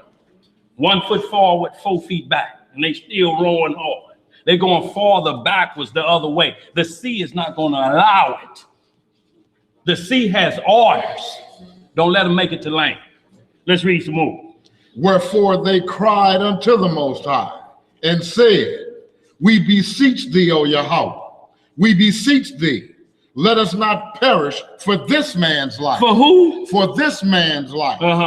And lay not upon us innocent blood. For thou, O Yahweh, hast done as it pleased thee. So they took up Jonah and cast him forth into the sea. And the sea ceased from her rage. See what they ask. Don't let us shed innocent blood. Right. Don't let us be this, but it's something after this man. And they said, look, y'all, we ain't got no choice but to throw him overboard, but don't hold us guilty for this. He got to go. If he's an innocent man, Lord, to forgive us, but we finna drown. There you go. And they didn't have a boat to put over like a life raft boat. No. Set that down on the side. We gonna put you in that. No. And then let you sail off on your own to get you away from us. It was in the water pipe. That's right. Let's read some more. Verse 16. Then the men feared the Most High exceedingly, and offered a sacrifice unto Yahweh, and made vows. Now the Most High had prepared a great fish to swallow up Jonah, and Jonah was in the belly of the fish 3 days and 3 nights. Y'all see how the Most High always got the situation already ready. Plan B is already in effect. He knew that they was gonna throw him overboard. Already got a great whale right there to catch him. Put him up, the sea stopped. These men understand now, this God ain't to be played with. And they worshiped him. So y'all have to understand why things happen and it bring nations to their knees. Right. But they understand. Let's read some more. Let's get in chapter 2. We're gonna continue to roll. What he just said, I was about to say that when this story started off, it was all of them checking on all of their gods. Yeah. We done went through all of them. Right. And we know there's one left, but we done went through all of them. So the other one we know lies with him because of who he was. They asked, it's got to be on you. because they didn't even know who he was. Right. So when he said, I am a Hebrew. Right. So they didn't have nothing to do with him until they knew that we got to go with this other guy. So it wasn't about flesh then, huh? Right. See, because there was multiple Hebrews in the land. What y'all got to understand is Abraham was a Hebrew. Ishmael were Hebrews, but they're Hebrew Ishmaelites. Esau is a Hebrew, but he's a Hebrew Edomite. And then there's Jacob and his 12 sons, whose name was changed to Israel. He has 12 sons. They are Hebrew Israelites. There is a difference when you're saying you're Hebrew or who's not Hebrew. If they're not Israelites, that's the covenant. Right. Understand the difference of who's Hebrew versus where the covenant went. The covenant went through Israel. They still Hebrews, but they're not Israelites. That's why those over there in the land right now call themselves Israelis, not Israelites. Israelites. Yeah. Let's read some more. Chapter 2, verse 1. What it say? Then Jonah prayed unto the Most High his power out of the fish's belly, and said, I cried by reason of mine affliction unto the Most High, and he heard me. Out of the belly of hell cried I, and thou heardest my voice. For thou hadst cast me into the deep, in the midst of the seas, and the floods compassed me about. All thy billows and thy waves passed over me. Then I said, I am cast out of thy sight, yet I will look again toward thy holy temple. See, once again, this match up with what we talk about in 1 Kings 8 chapter, Daniel 6 and 10, that we always look toward the holy temple. Wherever the temple sat, that's the way we turn. Whether that was west, south, north, or east, it's not an east turning thing. Right. It's wherever the temple is located, we turn our body toward that. And even going through all of this, he said, I'm praying in this fish belly. I understand your power, because I could have been just thrown in the sea. And I'm not one of them 7 Chinese boys. I couldn't have drank all of this. You put me in a fish belly. You put me in a fish belly. That's the whole story. So these youngsters looking like the 7 Chinese brothers. What they talking about? One of them could swallow up. That's a Rice House on Martin Luther King. What they talking about? The 7 Chinese brothers. Yeah, that's a classic. See, look, that's back in the day with 7 Chinese brothers. One of them could drink up the sea. Yeah, I know, but it still was a cutoff. Let's get it, y'all. Verse 5. The waters compassed me about, even to the soul. The depth closed me round about. The weeds were wrapped about my head. I went down to the bottoms of the mountains. The earth with her bars was about me forever. Yet hast thou brought up my life from corruption. Brought up my life from what? From corruption. What that mean but death, y'all? Because if death hits you, you go into corruption. Yep. There's only one individual that hit this planet and never tasted corruption. That's the Messiah. 3 days, y'all, 72 hours, corruption set in. The body goes into what's called rigor mortis. Your favorite move ain't this no more. It's this. And they had to snap things loose because corruption is set in and the worms are starting to eat the flesh now. But the Messiah saw no corruption. David said he wasn't going to suffer his Holy One to see corruption. The Messiah never went into rigor mortis. Never. Let's read some more. Yet hast thou brought up my life from corruption, O Yahweh, my power. When my soul fainted within me, I remembered the Most High, and my prayer came in unto thee, into thine holy temple.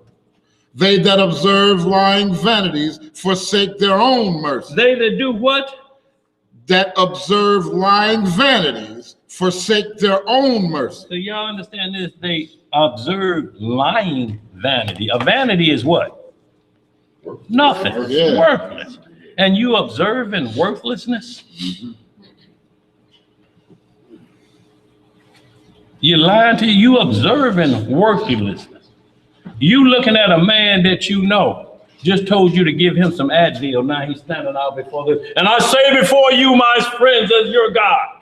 Wait a minute, you just asked for Advil. How is David Koresh talking about, and I got the keys to unlock the 7th seal, and he's doing like this? Oh, that in Revelation.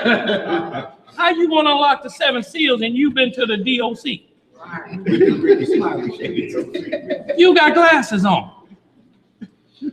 All somebody do is snatch them, unlock them doors, David Koresh. Broke it like he was inside. I'm gonna get whoever took my glass. Broke it like he was inside. She the same way, yeah. And you believe that lie that this the Son of God. And I'm talking about it's a woman that a man watched his wife go into his chambers and he had a baby by. And then he get mad at David after that. He wasn't supposed to go into my wife like that. Then she tell him about the baby. He like, it ain't my baby, that's his baby, but I'm married to you. And she say, well, I was cool with this. You brought me here. You brought me to the door. You watched me go in there. Y'all, this is how wicked it will be if you show respects to a person. They will have your woman. They're all based in sex. It's all based off of that. If I get a man to worship me and bow down, what your woman gonna do? And you her head, and she see you fall. Yeah. Boy, let's read some. You had a question. Who had a question? Sis, go ahead, sis. For some reason, my scriptures are not, but there's something that says if you have control over your own body, then your body, and in other words, you walk as Yeshua in healing and total health. Yeah. So if you can't do that, anything less than that is vanity. Yeah. Yeah. So that's what. Yeah, absolutely. I mean, you're wasting your time if it's for any other reason. Yo, healing is what you want to do is be made whole, not a partial deal.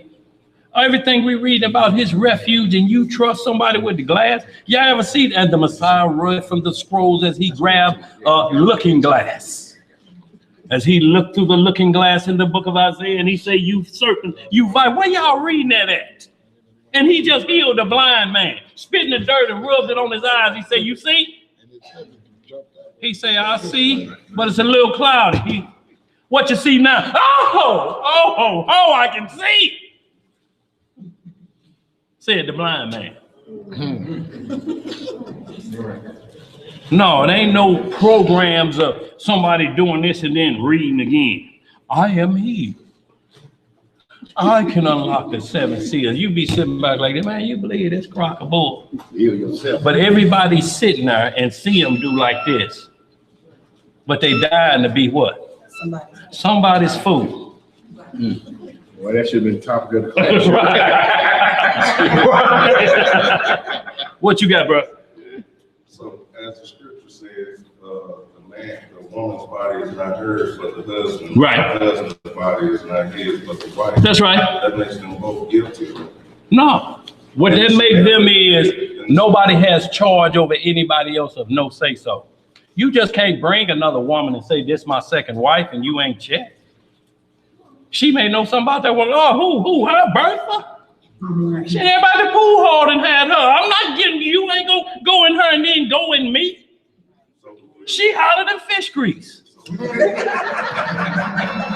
ain't heard about her on the streets? Hell no. That's why he wanted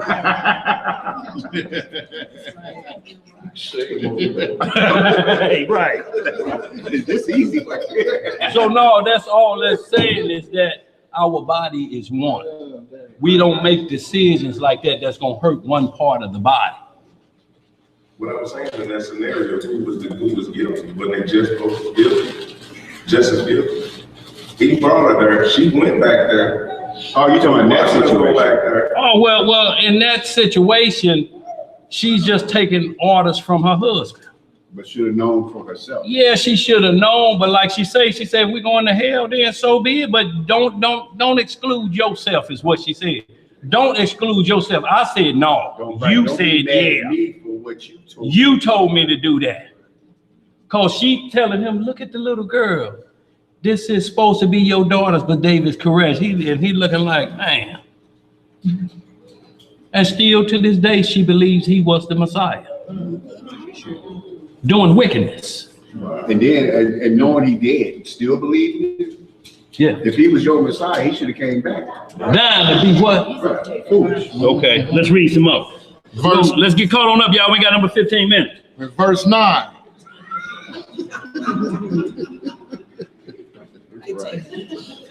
But I will sacrifice unto thee with the voice of thanksgiving. With the voice of what? With the voice of thanksgiving. I will pay that I have vowed. Salvation is of the Most High. And the Most High spake unto the fish, and it vomited out Jonah upon the dry land. So what did this animal do? What did say the Lord said did to the fish? He's obedient to what the Lord told him to do. Look, we just had a boy down here saying, so you saying animals them can hear and open. He just told the fish, spit him up. We ain't got time to listen to what you don't think that's in the Bible. It's written. Spit him out. And he spit him out. Let's read some more. Chapter 3. It's on Right. The dumb ass speaking with a man's voice. Even Peter say that, but he spake with a man's voice. A donkey did. Huh? That's Peter spoke about that. About Numbers 28. About Balaam. What is his name? Balaam? Balaam? Yeah. Balaam.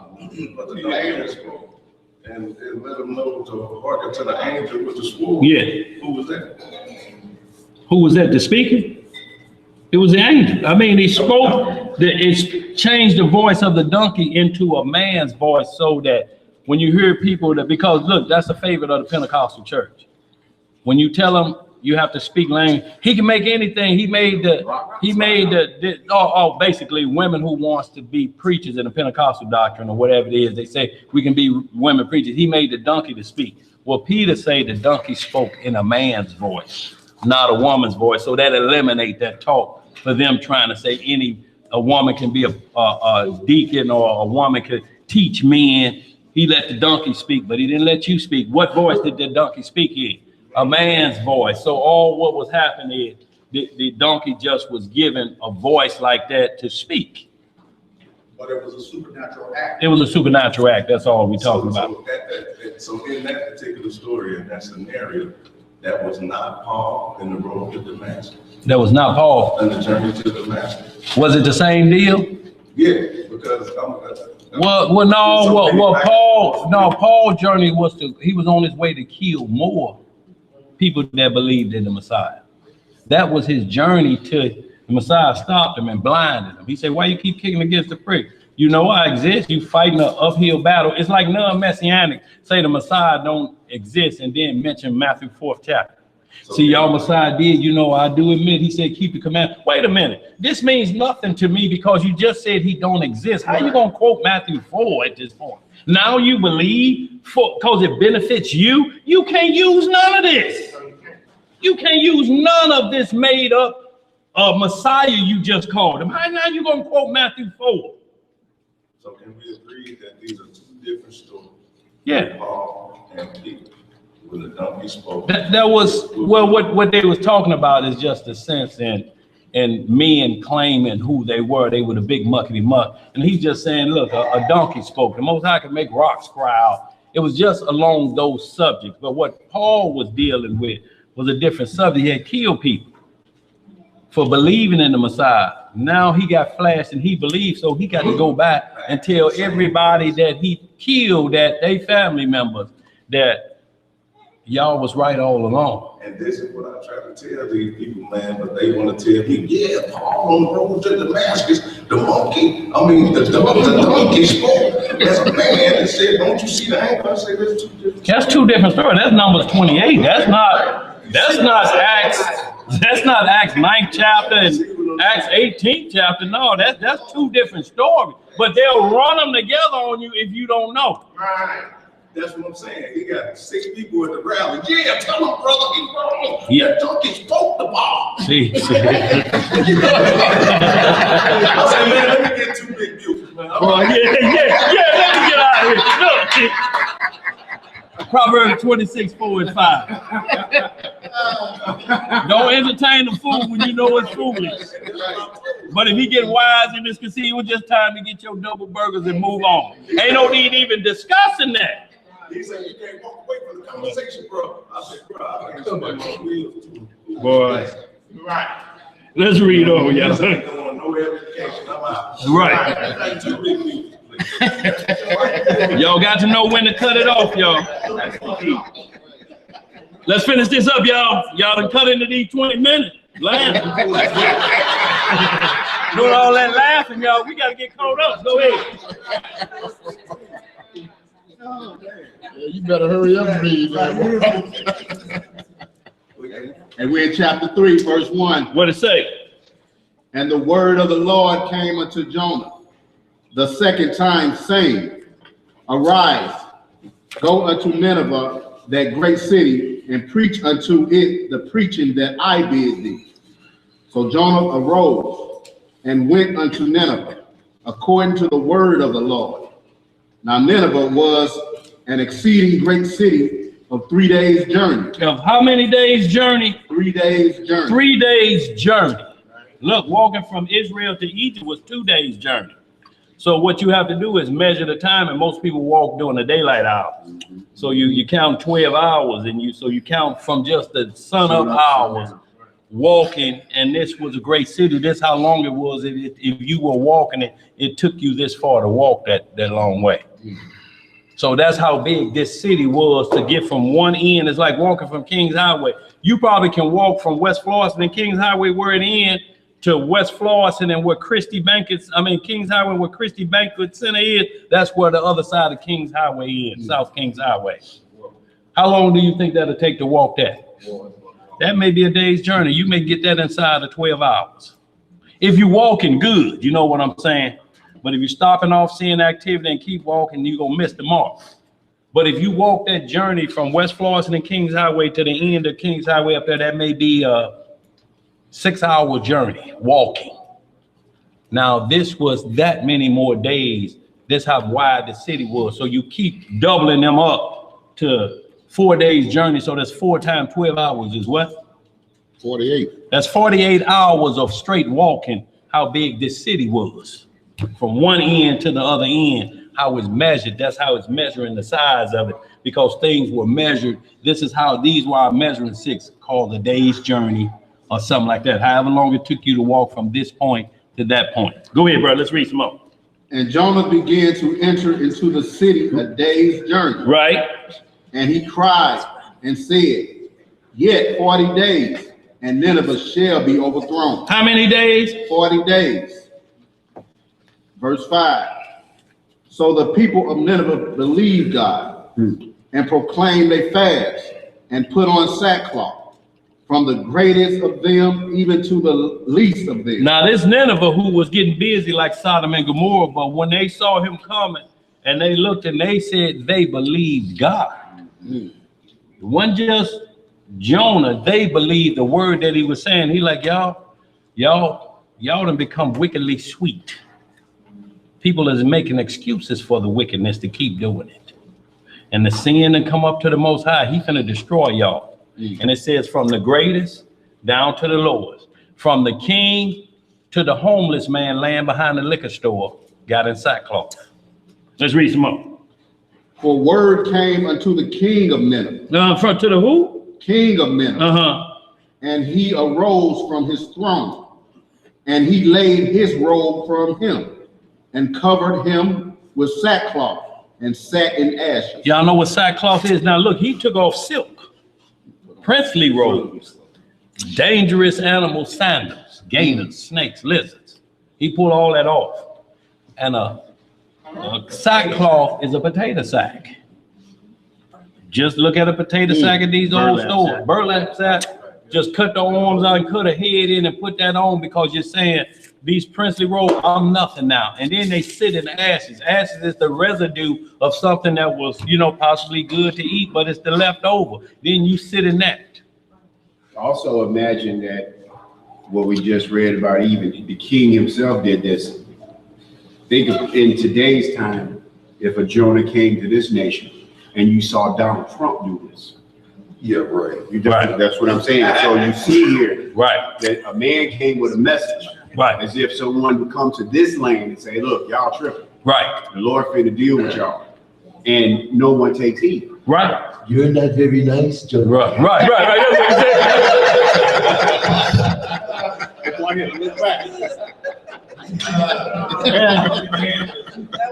Boy, you ain't never lied. Boy, you had been treacherous, wouldn't it?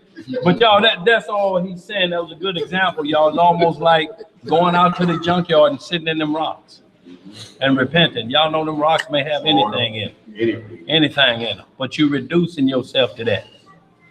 I'm talking about in sit in ashes. Let's read some more. And he caused it to be proclaimed and published through Nineveh by the decree of the king and his nobles, saying, let neither man nor beast, herd nor flock taste anything.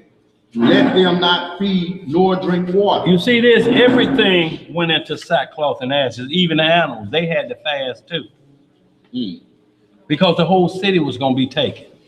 If the men just did it and the death angel come through and kill all the animals, what you going to eat? What's going to be left for survival?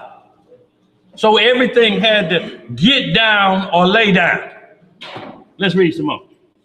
But let man and beast be covered with sackcloth and cry mightily unto God.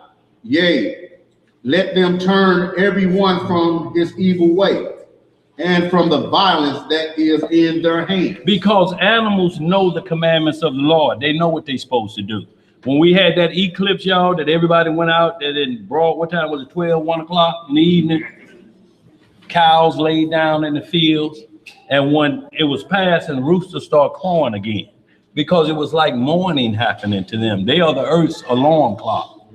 So when the eclipse was past, roosters start crowing like it was 6 o'clock in the morning. That's what they know they're supposed to do. They don't break ranks. They don't hit snooze like we do. Give me 8 more minutes. Give me 8 more minutes. And then you show up work 8 minutes later. And guess who you blame? That clock. Persecuting me. Yeah, they persecuted me. Sold me that cheap clock at Family Dollar. Why would they put them 3 clocks for $1 out? That's the devil. That's you looking for a cheap clock. And you already got 2 points on you at work. Supervisor, no, he could have waived them points. Right. Let's read some more, bro. Let's get finished with this, y'all. Where we at? Verse 9. What it say? Who can tell if God will turn and repent and turn away from his fierce anger, that we perish not? Right, and see, this is just repent don't mean the Most High got sin. Repent means to turn away from. So if he turn away from his wrath, they say we're going to obey him and see if he turns from his wrath. We know what he did with Sodom and Gomorrah. We got the records of that hit. Let's read some more. And God saw their works, that they turned from their evil way. Then what did they do? Turned from their evil way. And God repented of the evil that he had said that he would do unto them. And he did it not. Right. Verse chapter 4. Chapter 4. But it displeased Jonah exceedingly, and he was very angry. See, Jonah angry about the Lord sparing them. What's wrong with Jonah? Something got to be wrong. Something definitely wrong. He's a Hebrew. You got spared. Now you mad because the Lord spared somebody that do what he say on the first go round. This chapter started off with, and the Lord spoke to Jonah the second time. You ready to do right? And you mad because they did right on what time? Let's read some more. Yeah. Right. Provoked the jealousy. And he said he was a Hebrew. Let's read some more. And he prayed unto the Lord and said, I pray thee, O Lord, was not this my saying when I was yet in my country? Therefore I fled before unto Tarshish, for I knew that thou art a gracious God and merciful, slow to anger, and of great kindness, and repentest thee of the evil.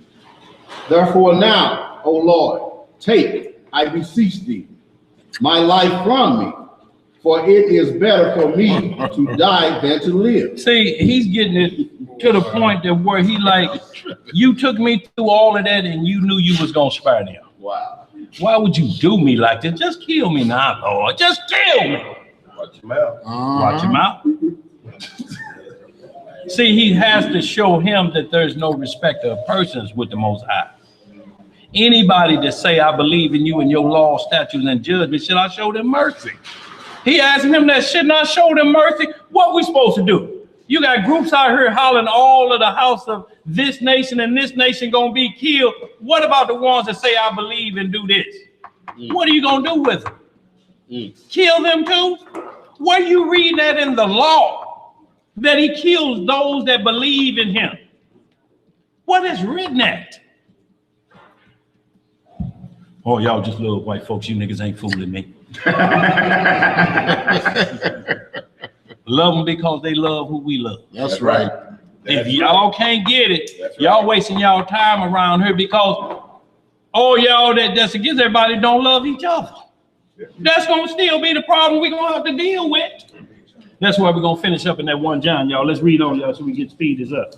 13 minutes and 27 seconds.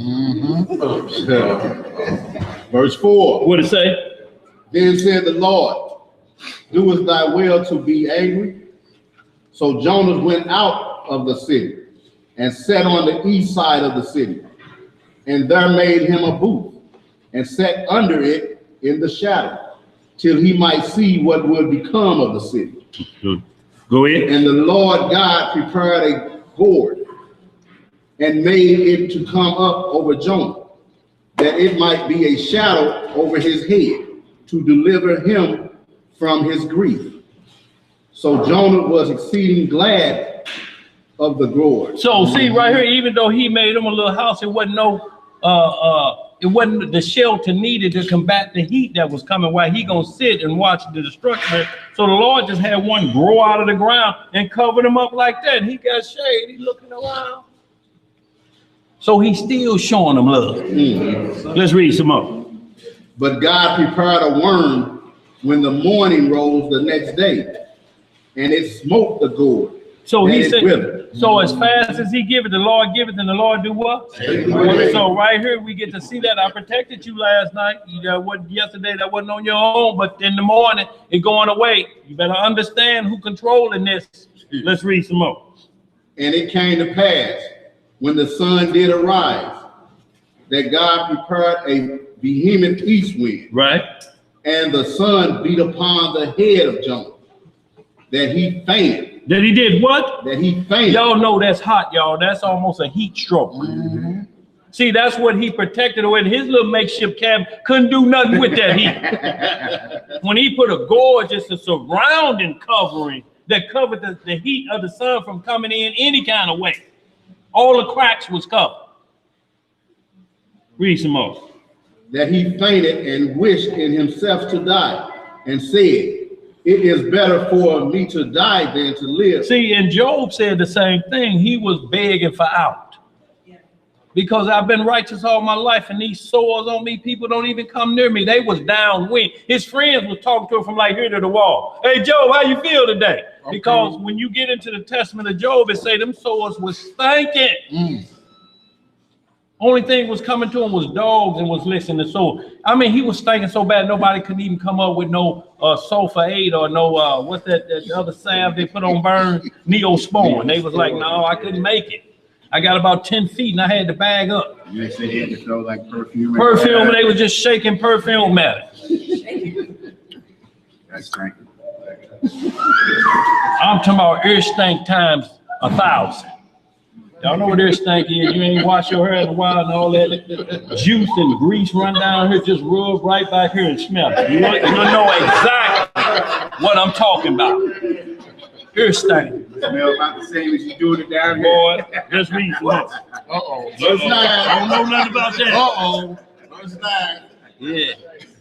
You use a cheap toilet tissue. Go ahead. Or no toilet.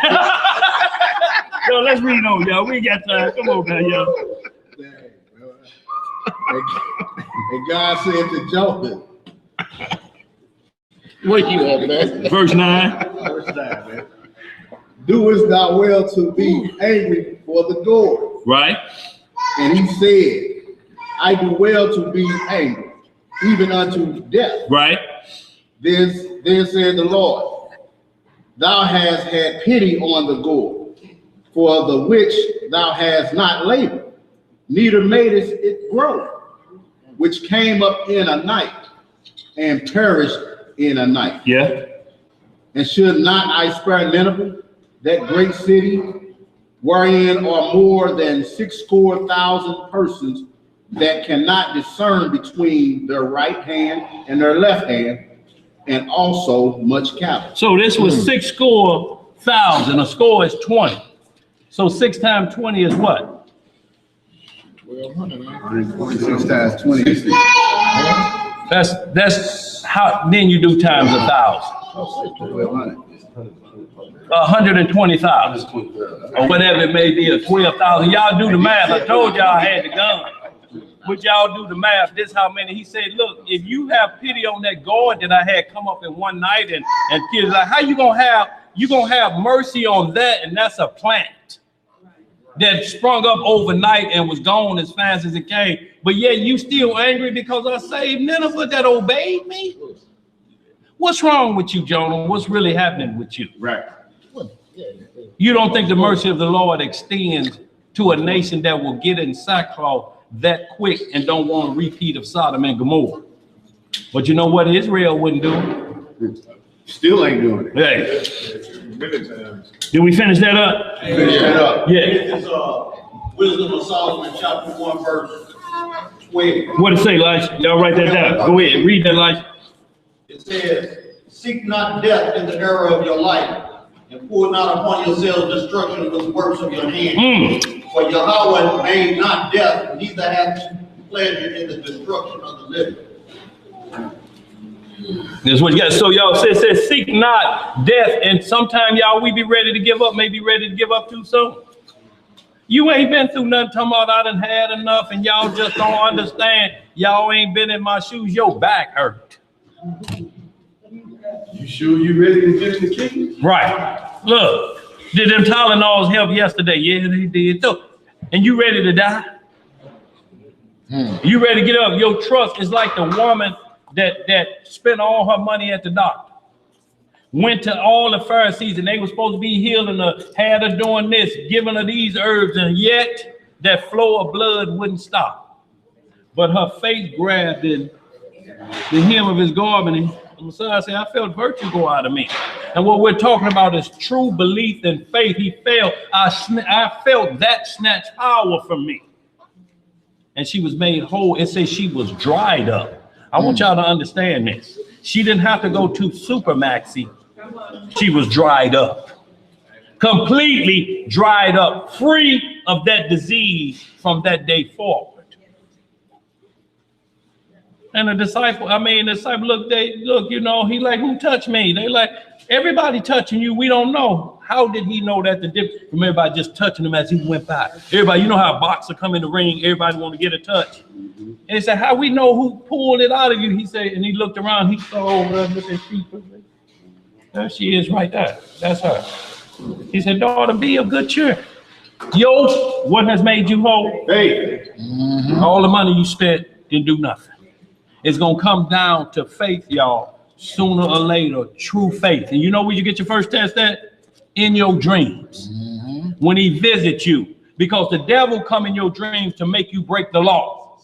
You cannot sin in your sleep. You cannot be in company with somebody else's woman in your sleep and wake up and say, ooh, I'm glad that was a drink. They go on the books. You got to keep the law in your dreams. That's the first place Satan come and visit. In your dreams where you're defenseless. You can't call him, can't call him, I can't call nobody. You're solo now. And what's retained up here has to be retained in your vision to tell Satan at that point, get thee what? Behind me in your dream, and he will go away. In your dream, if you don't master that, you're going to be scared to go to sleep. And if you can't go to sleep, what's going to happen? You're going to go to sleep while you're doing this.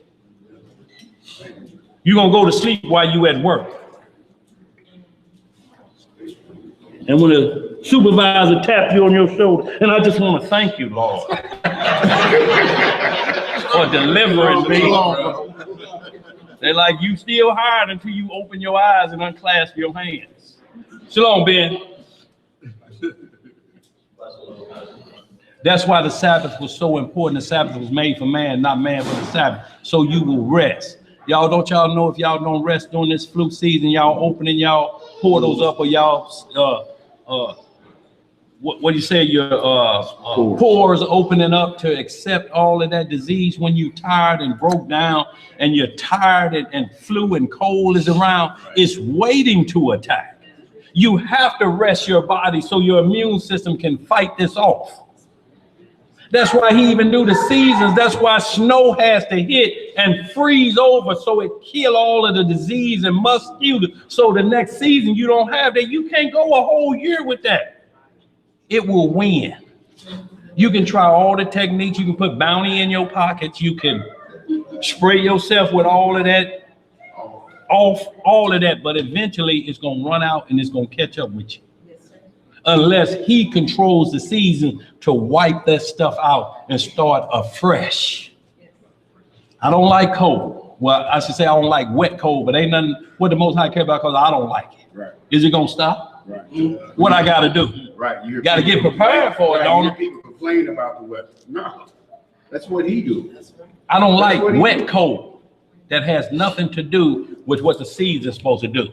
I have to understand that it's got to happen to save me. If it don't happen, then I'm gonna be like this all next year. Y'all want another beer? No, man, we want out of here. Let's finish this up, y'all. Just a little bit of this 1 John. We're gonna close on out. It's the end of it all, y'all, because all this come down to if you have more love for a plant, a flower, or a beast of anything, and you don't love your brother like this, y'all, we wasting our time in like manner. Because, y'all, that's what the kingdom is, brothers with like minds. Yeah, Psalm 35 is the closing prayer. Let's finish this off, y'all. It ain't nothing but a couple verses, y'all. We're going to get on out of here. You said brothers with like-minded. Like-minded. You must be like-minded. How can two walk together unless they agree? So if you come together in a marriage and just say to you and your queen, both sitting here accepting this word and walking this walk, you one body and one mind, right? Right. You're like you're like Zipporah that saved Moses. Do y'all understand the Lord sent a hit on Moses before he got to Pharaoh? He didn't circumcise his firstborn son Gershom. Zipporah had to circumcise and he sent the hit on him. He said, go kill Moses. This hard-headed stutterer is gone losing his mind. Go kill him. And she immediately circumcised Gershom, snatched that pamp off, and went to work with a sharp stone and threw the skin at his feet. Thou bloody husband. How you gonna go to Pharaoh and give him orders and you ain't obeying? Thou shalt let the children of Israel go. He like, and the magicians whispered to him, ask him to pull that pamp off that baby. Right. He told him no. Tell him to pull that pamp off. And they'd have snatched that pamp off, and that baby had the blunt look. It'd have been, get out of here, Moses. You don't even keep the law. Let's finish this up, y'all. 1 John 1. 1 John 1. Chapter 5. Chapter 5, verse 1. We're going to skip through this, y'all. We're just going to read the first. We're going to read the first 5, and then we're going to skip down to the last verses. Y'all read all of it. We're going to skip down to verse 16. We're going to read the first 6, and then we're going to skip down to the 16 and finish out, y'all. Good class today. What's up? You know, y'all, and what we want to do, y'all, is the hour of faith, y'all. And look, you can't get through it without a brother or a sister that you got to have your back, y'all. If you love your brother, and the first thing they have to see is that you won't put your own life in danger. You can't protect me and you don't care about yourself. Dog, I can do 15 standing on my head. I don't want to do 15 seconds in there standing up straight. There's a lot to come along with that. You're hoping and guessing that I'm used to that. No, things change in there. Boy. Now tell everybody your experience. Telephone. You sure tell him. Look, everybody know we done seen enough movies. He ain't telling us nothing we don't know. But we may need them telephone book techniques out here in this wilderness. Let's read. Who got it? 1 John chapter 5. Chapter 5. Verse 1 through 5. 1 through 5, yeah. 1 through 6. Go ahead. Whosoever believeth that Jesus is the Christ is born of God. That's right. And everyone that loveth him that begot, loveth him also that is begotten of him. That's right. By this we know that we love the children of God, when we love God and keep his commandments. See, this is a commandment that we love the children of God. See, the children of God, those that believe that Messiah came as he was prophesied. Just because they Israel, if they don't believe that, they're not the children of God. Don't expect to see them. Except your righteousness exceed what? Of the Pharisees, you have what? No part in the kingdom. So I'm not going to get in unity with nothing that has no part in the kingdom. That means I'm going to get X'd out of there. The avenger going to be chasing me then, ain't it? You sitting at bread eating and he looking at you and he whispered to his father, you know, these niggas actually believe of the virgin birth. And then you whisper, you know, these Negroes actually believe that Joseph had a role in the hay. How y'all gonna be together on that? Sooner or later it's gonna come to a powder keg, ain't it? It's gonna come down to faith and belief to believe how we go through the next step. Either you gonna grab somebody that's claiming he's third in command, or you gonna have faith as a mustard seed and get through this next journey. That's right. How you gonna go get somebody that's going to the witch of Endor? Lead us. You told him No, don't follow nobody that done ate some beans.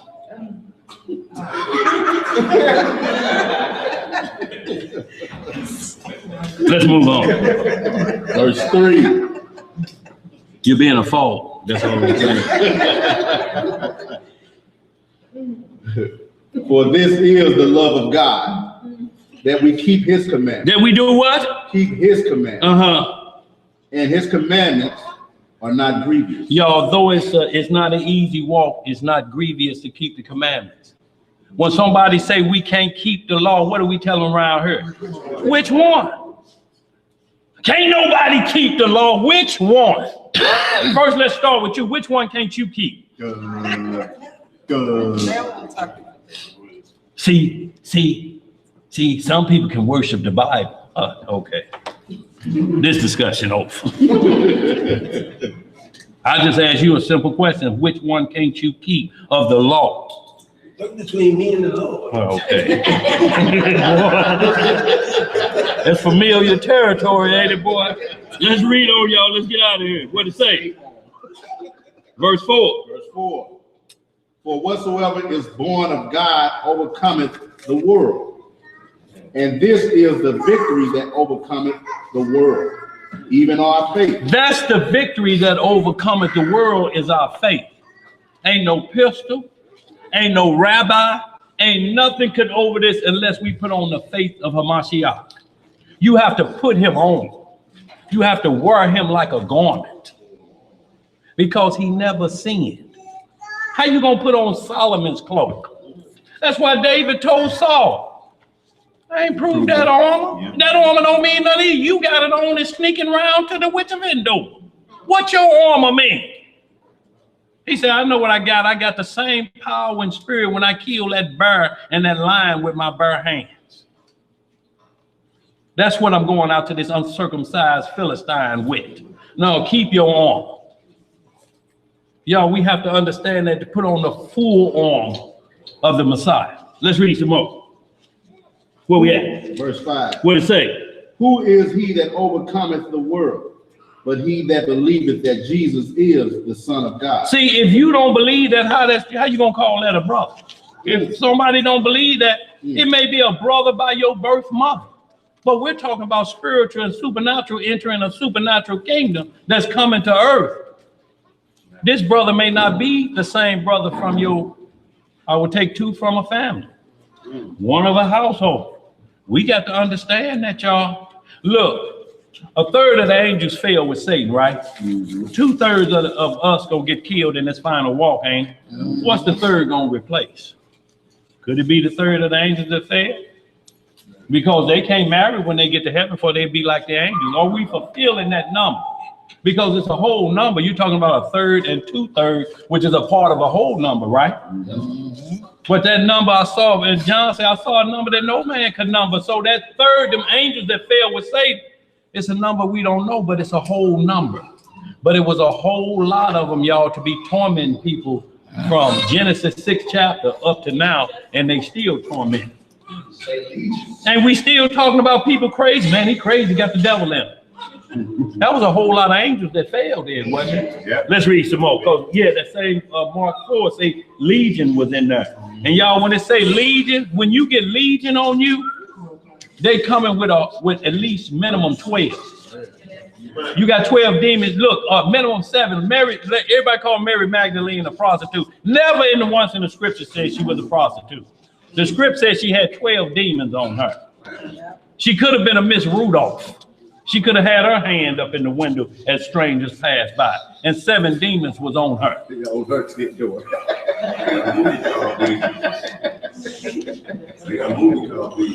They got a movie called Legion. Y'all get a whole legion on you, and that's what they say. They say we are legion because we are what? We are many. That's when they start foaming at the mouth, and you can't do nothing but have them locked up or lock them up in the heels have eyes. That's the only place they can do it, in tombs and dark places. That's the only place they can do, because them demons is running. But the first thing the demons ask, besides, you come to torment us before the time? He said, yeah, y'all on y'all game still, ain't you? Y'all believe? He said, I tell you what, go in that herd of swine. Thus you have deviled hand. Yeah, let's read some more, y'all. Let's finish this up. Where we at? Verse what? Verse 6. This is he that came by water and blood, even Jesus Christ.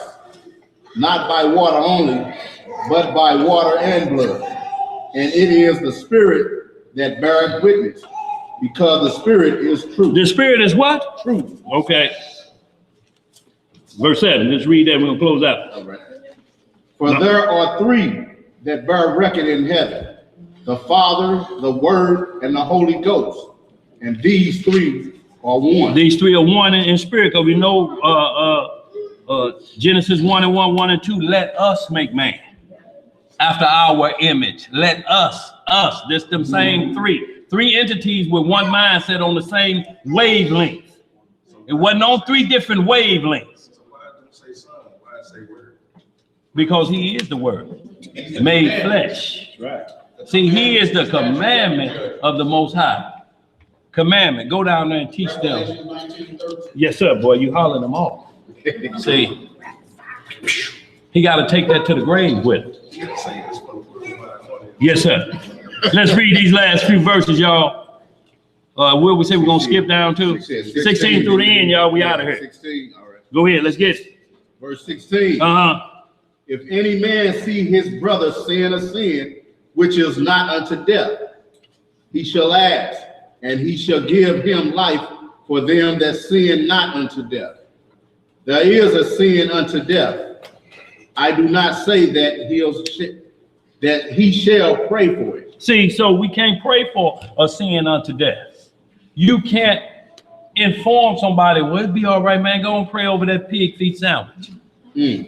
Not when the Isaiah 66 coming, the second coming, verse 15. When I come back, if the smell of swine is in your vessel, in your broth, it's going to be trouble. So how you going to tell them, yeah, you're going to get in on that, y'all? We have to be careful. There's a sin unto death, and that kills you because it brings on what? High blood pressure. What? It's all fat meat to clog your arteries up. You can live 100, but you're just 100 years old with clogged arteries and disobedience. Verse 17, 15 on down to 17. Would a pig feet sandwich come on a deli roll? Yeah. Boy, they'll make anything for you. Y'all see right now, y'all get mad now. Can't make nothing, can't advertise nothing unless you put some bacon on it. Yep. We fussing at the TV now. Read some more, y'all. Let's finish this up. Verse 17. What it say? All unrighteousness is sin. Half of unrighteousness. All unrighteousness. Just what I like unrighteous. All unrighteousness Okay. is sin. And there is a sin not unto death. There is a sin not unto death. Sometimes, y'all, there's things that may appear sin, but it's not unto death. The priests profane the Sabbath and are blameless. Numbers 19, if you touched a dead body, you were unclean. You was unclean for 3 days. What are we going to do about the people that work in a hospital? What you going to do? Who going to go get the dead body that wash up on the shore that you got to get water from? You going to leave that dead body in that water? Hey, Big Mama got to get out of that water so you can live. So, y'all, we have to understand that there's a sin that if you see your brother doing a sin that's not unto death, you got to help him. Get out of that. But if they don't want to adhere to you, got to move away from that. You can't be partaker of that. You can't be partaker of somebody that keep committing the same offense and talking about, I'm going to help you this time. It ain't work 6 other times. What you think you going to do? See, if you do a drive-by, if you quit turning a gun like this and shoot and the recoil make it kick like this, that's why you keep hitting people on the other porch. Turn the gun this way. You still teaching them how to murder. Let's read some more, y'all. Let's finish this up. Verse 18. What it say? We know that whosoever is born of God sinneth not, but he that is begotten of God keepeth himself, and that wicked one touches him not. That wicked one do what? Touches him not. Let's read some more. And we know that we are of God, and the whole world lieth in wickedness. That means we're in the wilderness of the people, don't it? The whole world lieth in wickedness. Where you gonna go that wickedness ain't abounding? What part of the earth can you go to that wickedness ain't abounding? Y'all see how them stars in California is running, mansions being burned up? Yeah. This is the largest wildfire in California's history. Bruce Jenner house burnt down. Burned down. Yeah, good. Boy, I'm just saying. It may have been a favorite chamber in there. Well, he won't be shanked in that one no more. Let's read some more. And look, I'm keeping this as clean as possible because I promised I would be. You know, with children and different things, people can understand it. But y'all, this is the book of life. It's going to deal with wicked sexual intercourse. And it has to be explained in a parable so you can get the understanding of it. The where it clicks into your mind in this regular talk. But it's all spiritual, y'all. First, how I'm saying this is how he looks at us, how we go against him and serve other gods. Let's read some more. Let's finish this off. 2 verses. And we know that the Son of God is come and hath given us an understanding that we may know him that is true. And we are in him that is true, even in his Son, Jesus Christ. This is the true God and eternal life. Little children, keep yourselves from idols. Keep yourselves from what? Idols. Amen. Amen. Y'all, let's keep ourselves from idols, y'all, because idols are nothing. And demons are real.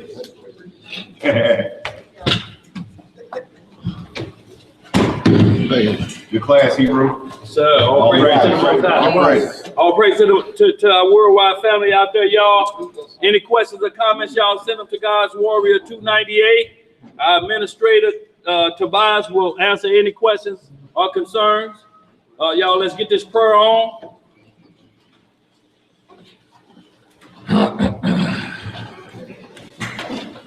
Hope y'all we got some understanding today about faith in that hour and not worrying about being alone or who the Most High is saying. Right. 28 verses. Must be going 28. Yeah, that's what he A wants. little bit long, bro. Boy, that's a long one. Yeah, pull that 28. No. You said 28? No, 28. That's Yeah, he just messing around. See that he messing around. Look, right. That's your prayer when you're going out of town. You got all the time in the world. Look, they're gonna cut off before that second exit. You said 28. mistaken, 35 is 20. 36 short. 36 short. Okay, whichever one, y'all. Come on, make up your mind, y'all. Psalm 36. Yeah. But we be casting lots. In the name of the... we ain't got you. We just throw him out. Right. Psalm 36. In the name of the only begotten Son. To the Most High, in the name of his only begotten Son. The transgression of the wicked saith within my heart, that there is no fear of God before his eyes. For he flattereth himself in his own eyes, until his iniquity be found to be hateful. The words of his mouth are iniquity and deceit. He hath left off to be wise and to do good. He devises mischief upon his bed. He setteth himself in a way that is not good. He abhorreth not evil. Thy mercy, O Lord, is in the heavens, and thy faithfulness reaches unto the clouds. Thy righteousness is like the great mountains. Thy judgments are a great deep. O Lord, thou preservest man and beast. How excellent is thy loving kindness, O God. Therefore the children of men put their trust under the shadow of thy wings. They shall be abundantly satisfied with the fatness of thy house, and thou shalt make them to drink of the rivers of thy pleasures. For with thee is the fountain of life. In thy light shall we see light. Oh, continue thy loving kindness unto them that know thee, and thy righteousness to the upright in heart. Let not the foot of the pride come against me. Let not the hand of the wicked remove me. There are workers of iniquity fallen. They are cast down and shall not abide, be able to rise. Hallelujah! Say God! Forget y'all. Please clean up after yourselves, y'all. If y'all got a shekel or two, we greatly appreciate it. To our worldwide audience, y'all want to donate. There's a P.O. box out there, y'all, and a PayPal account is coming soon to donate to us electronically, y'all. All praises to the most. Please clean up after yourselves, y'all. We good.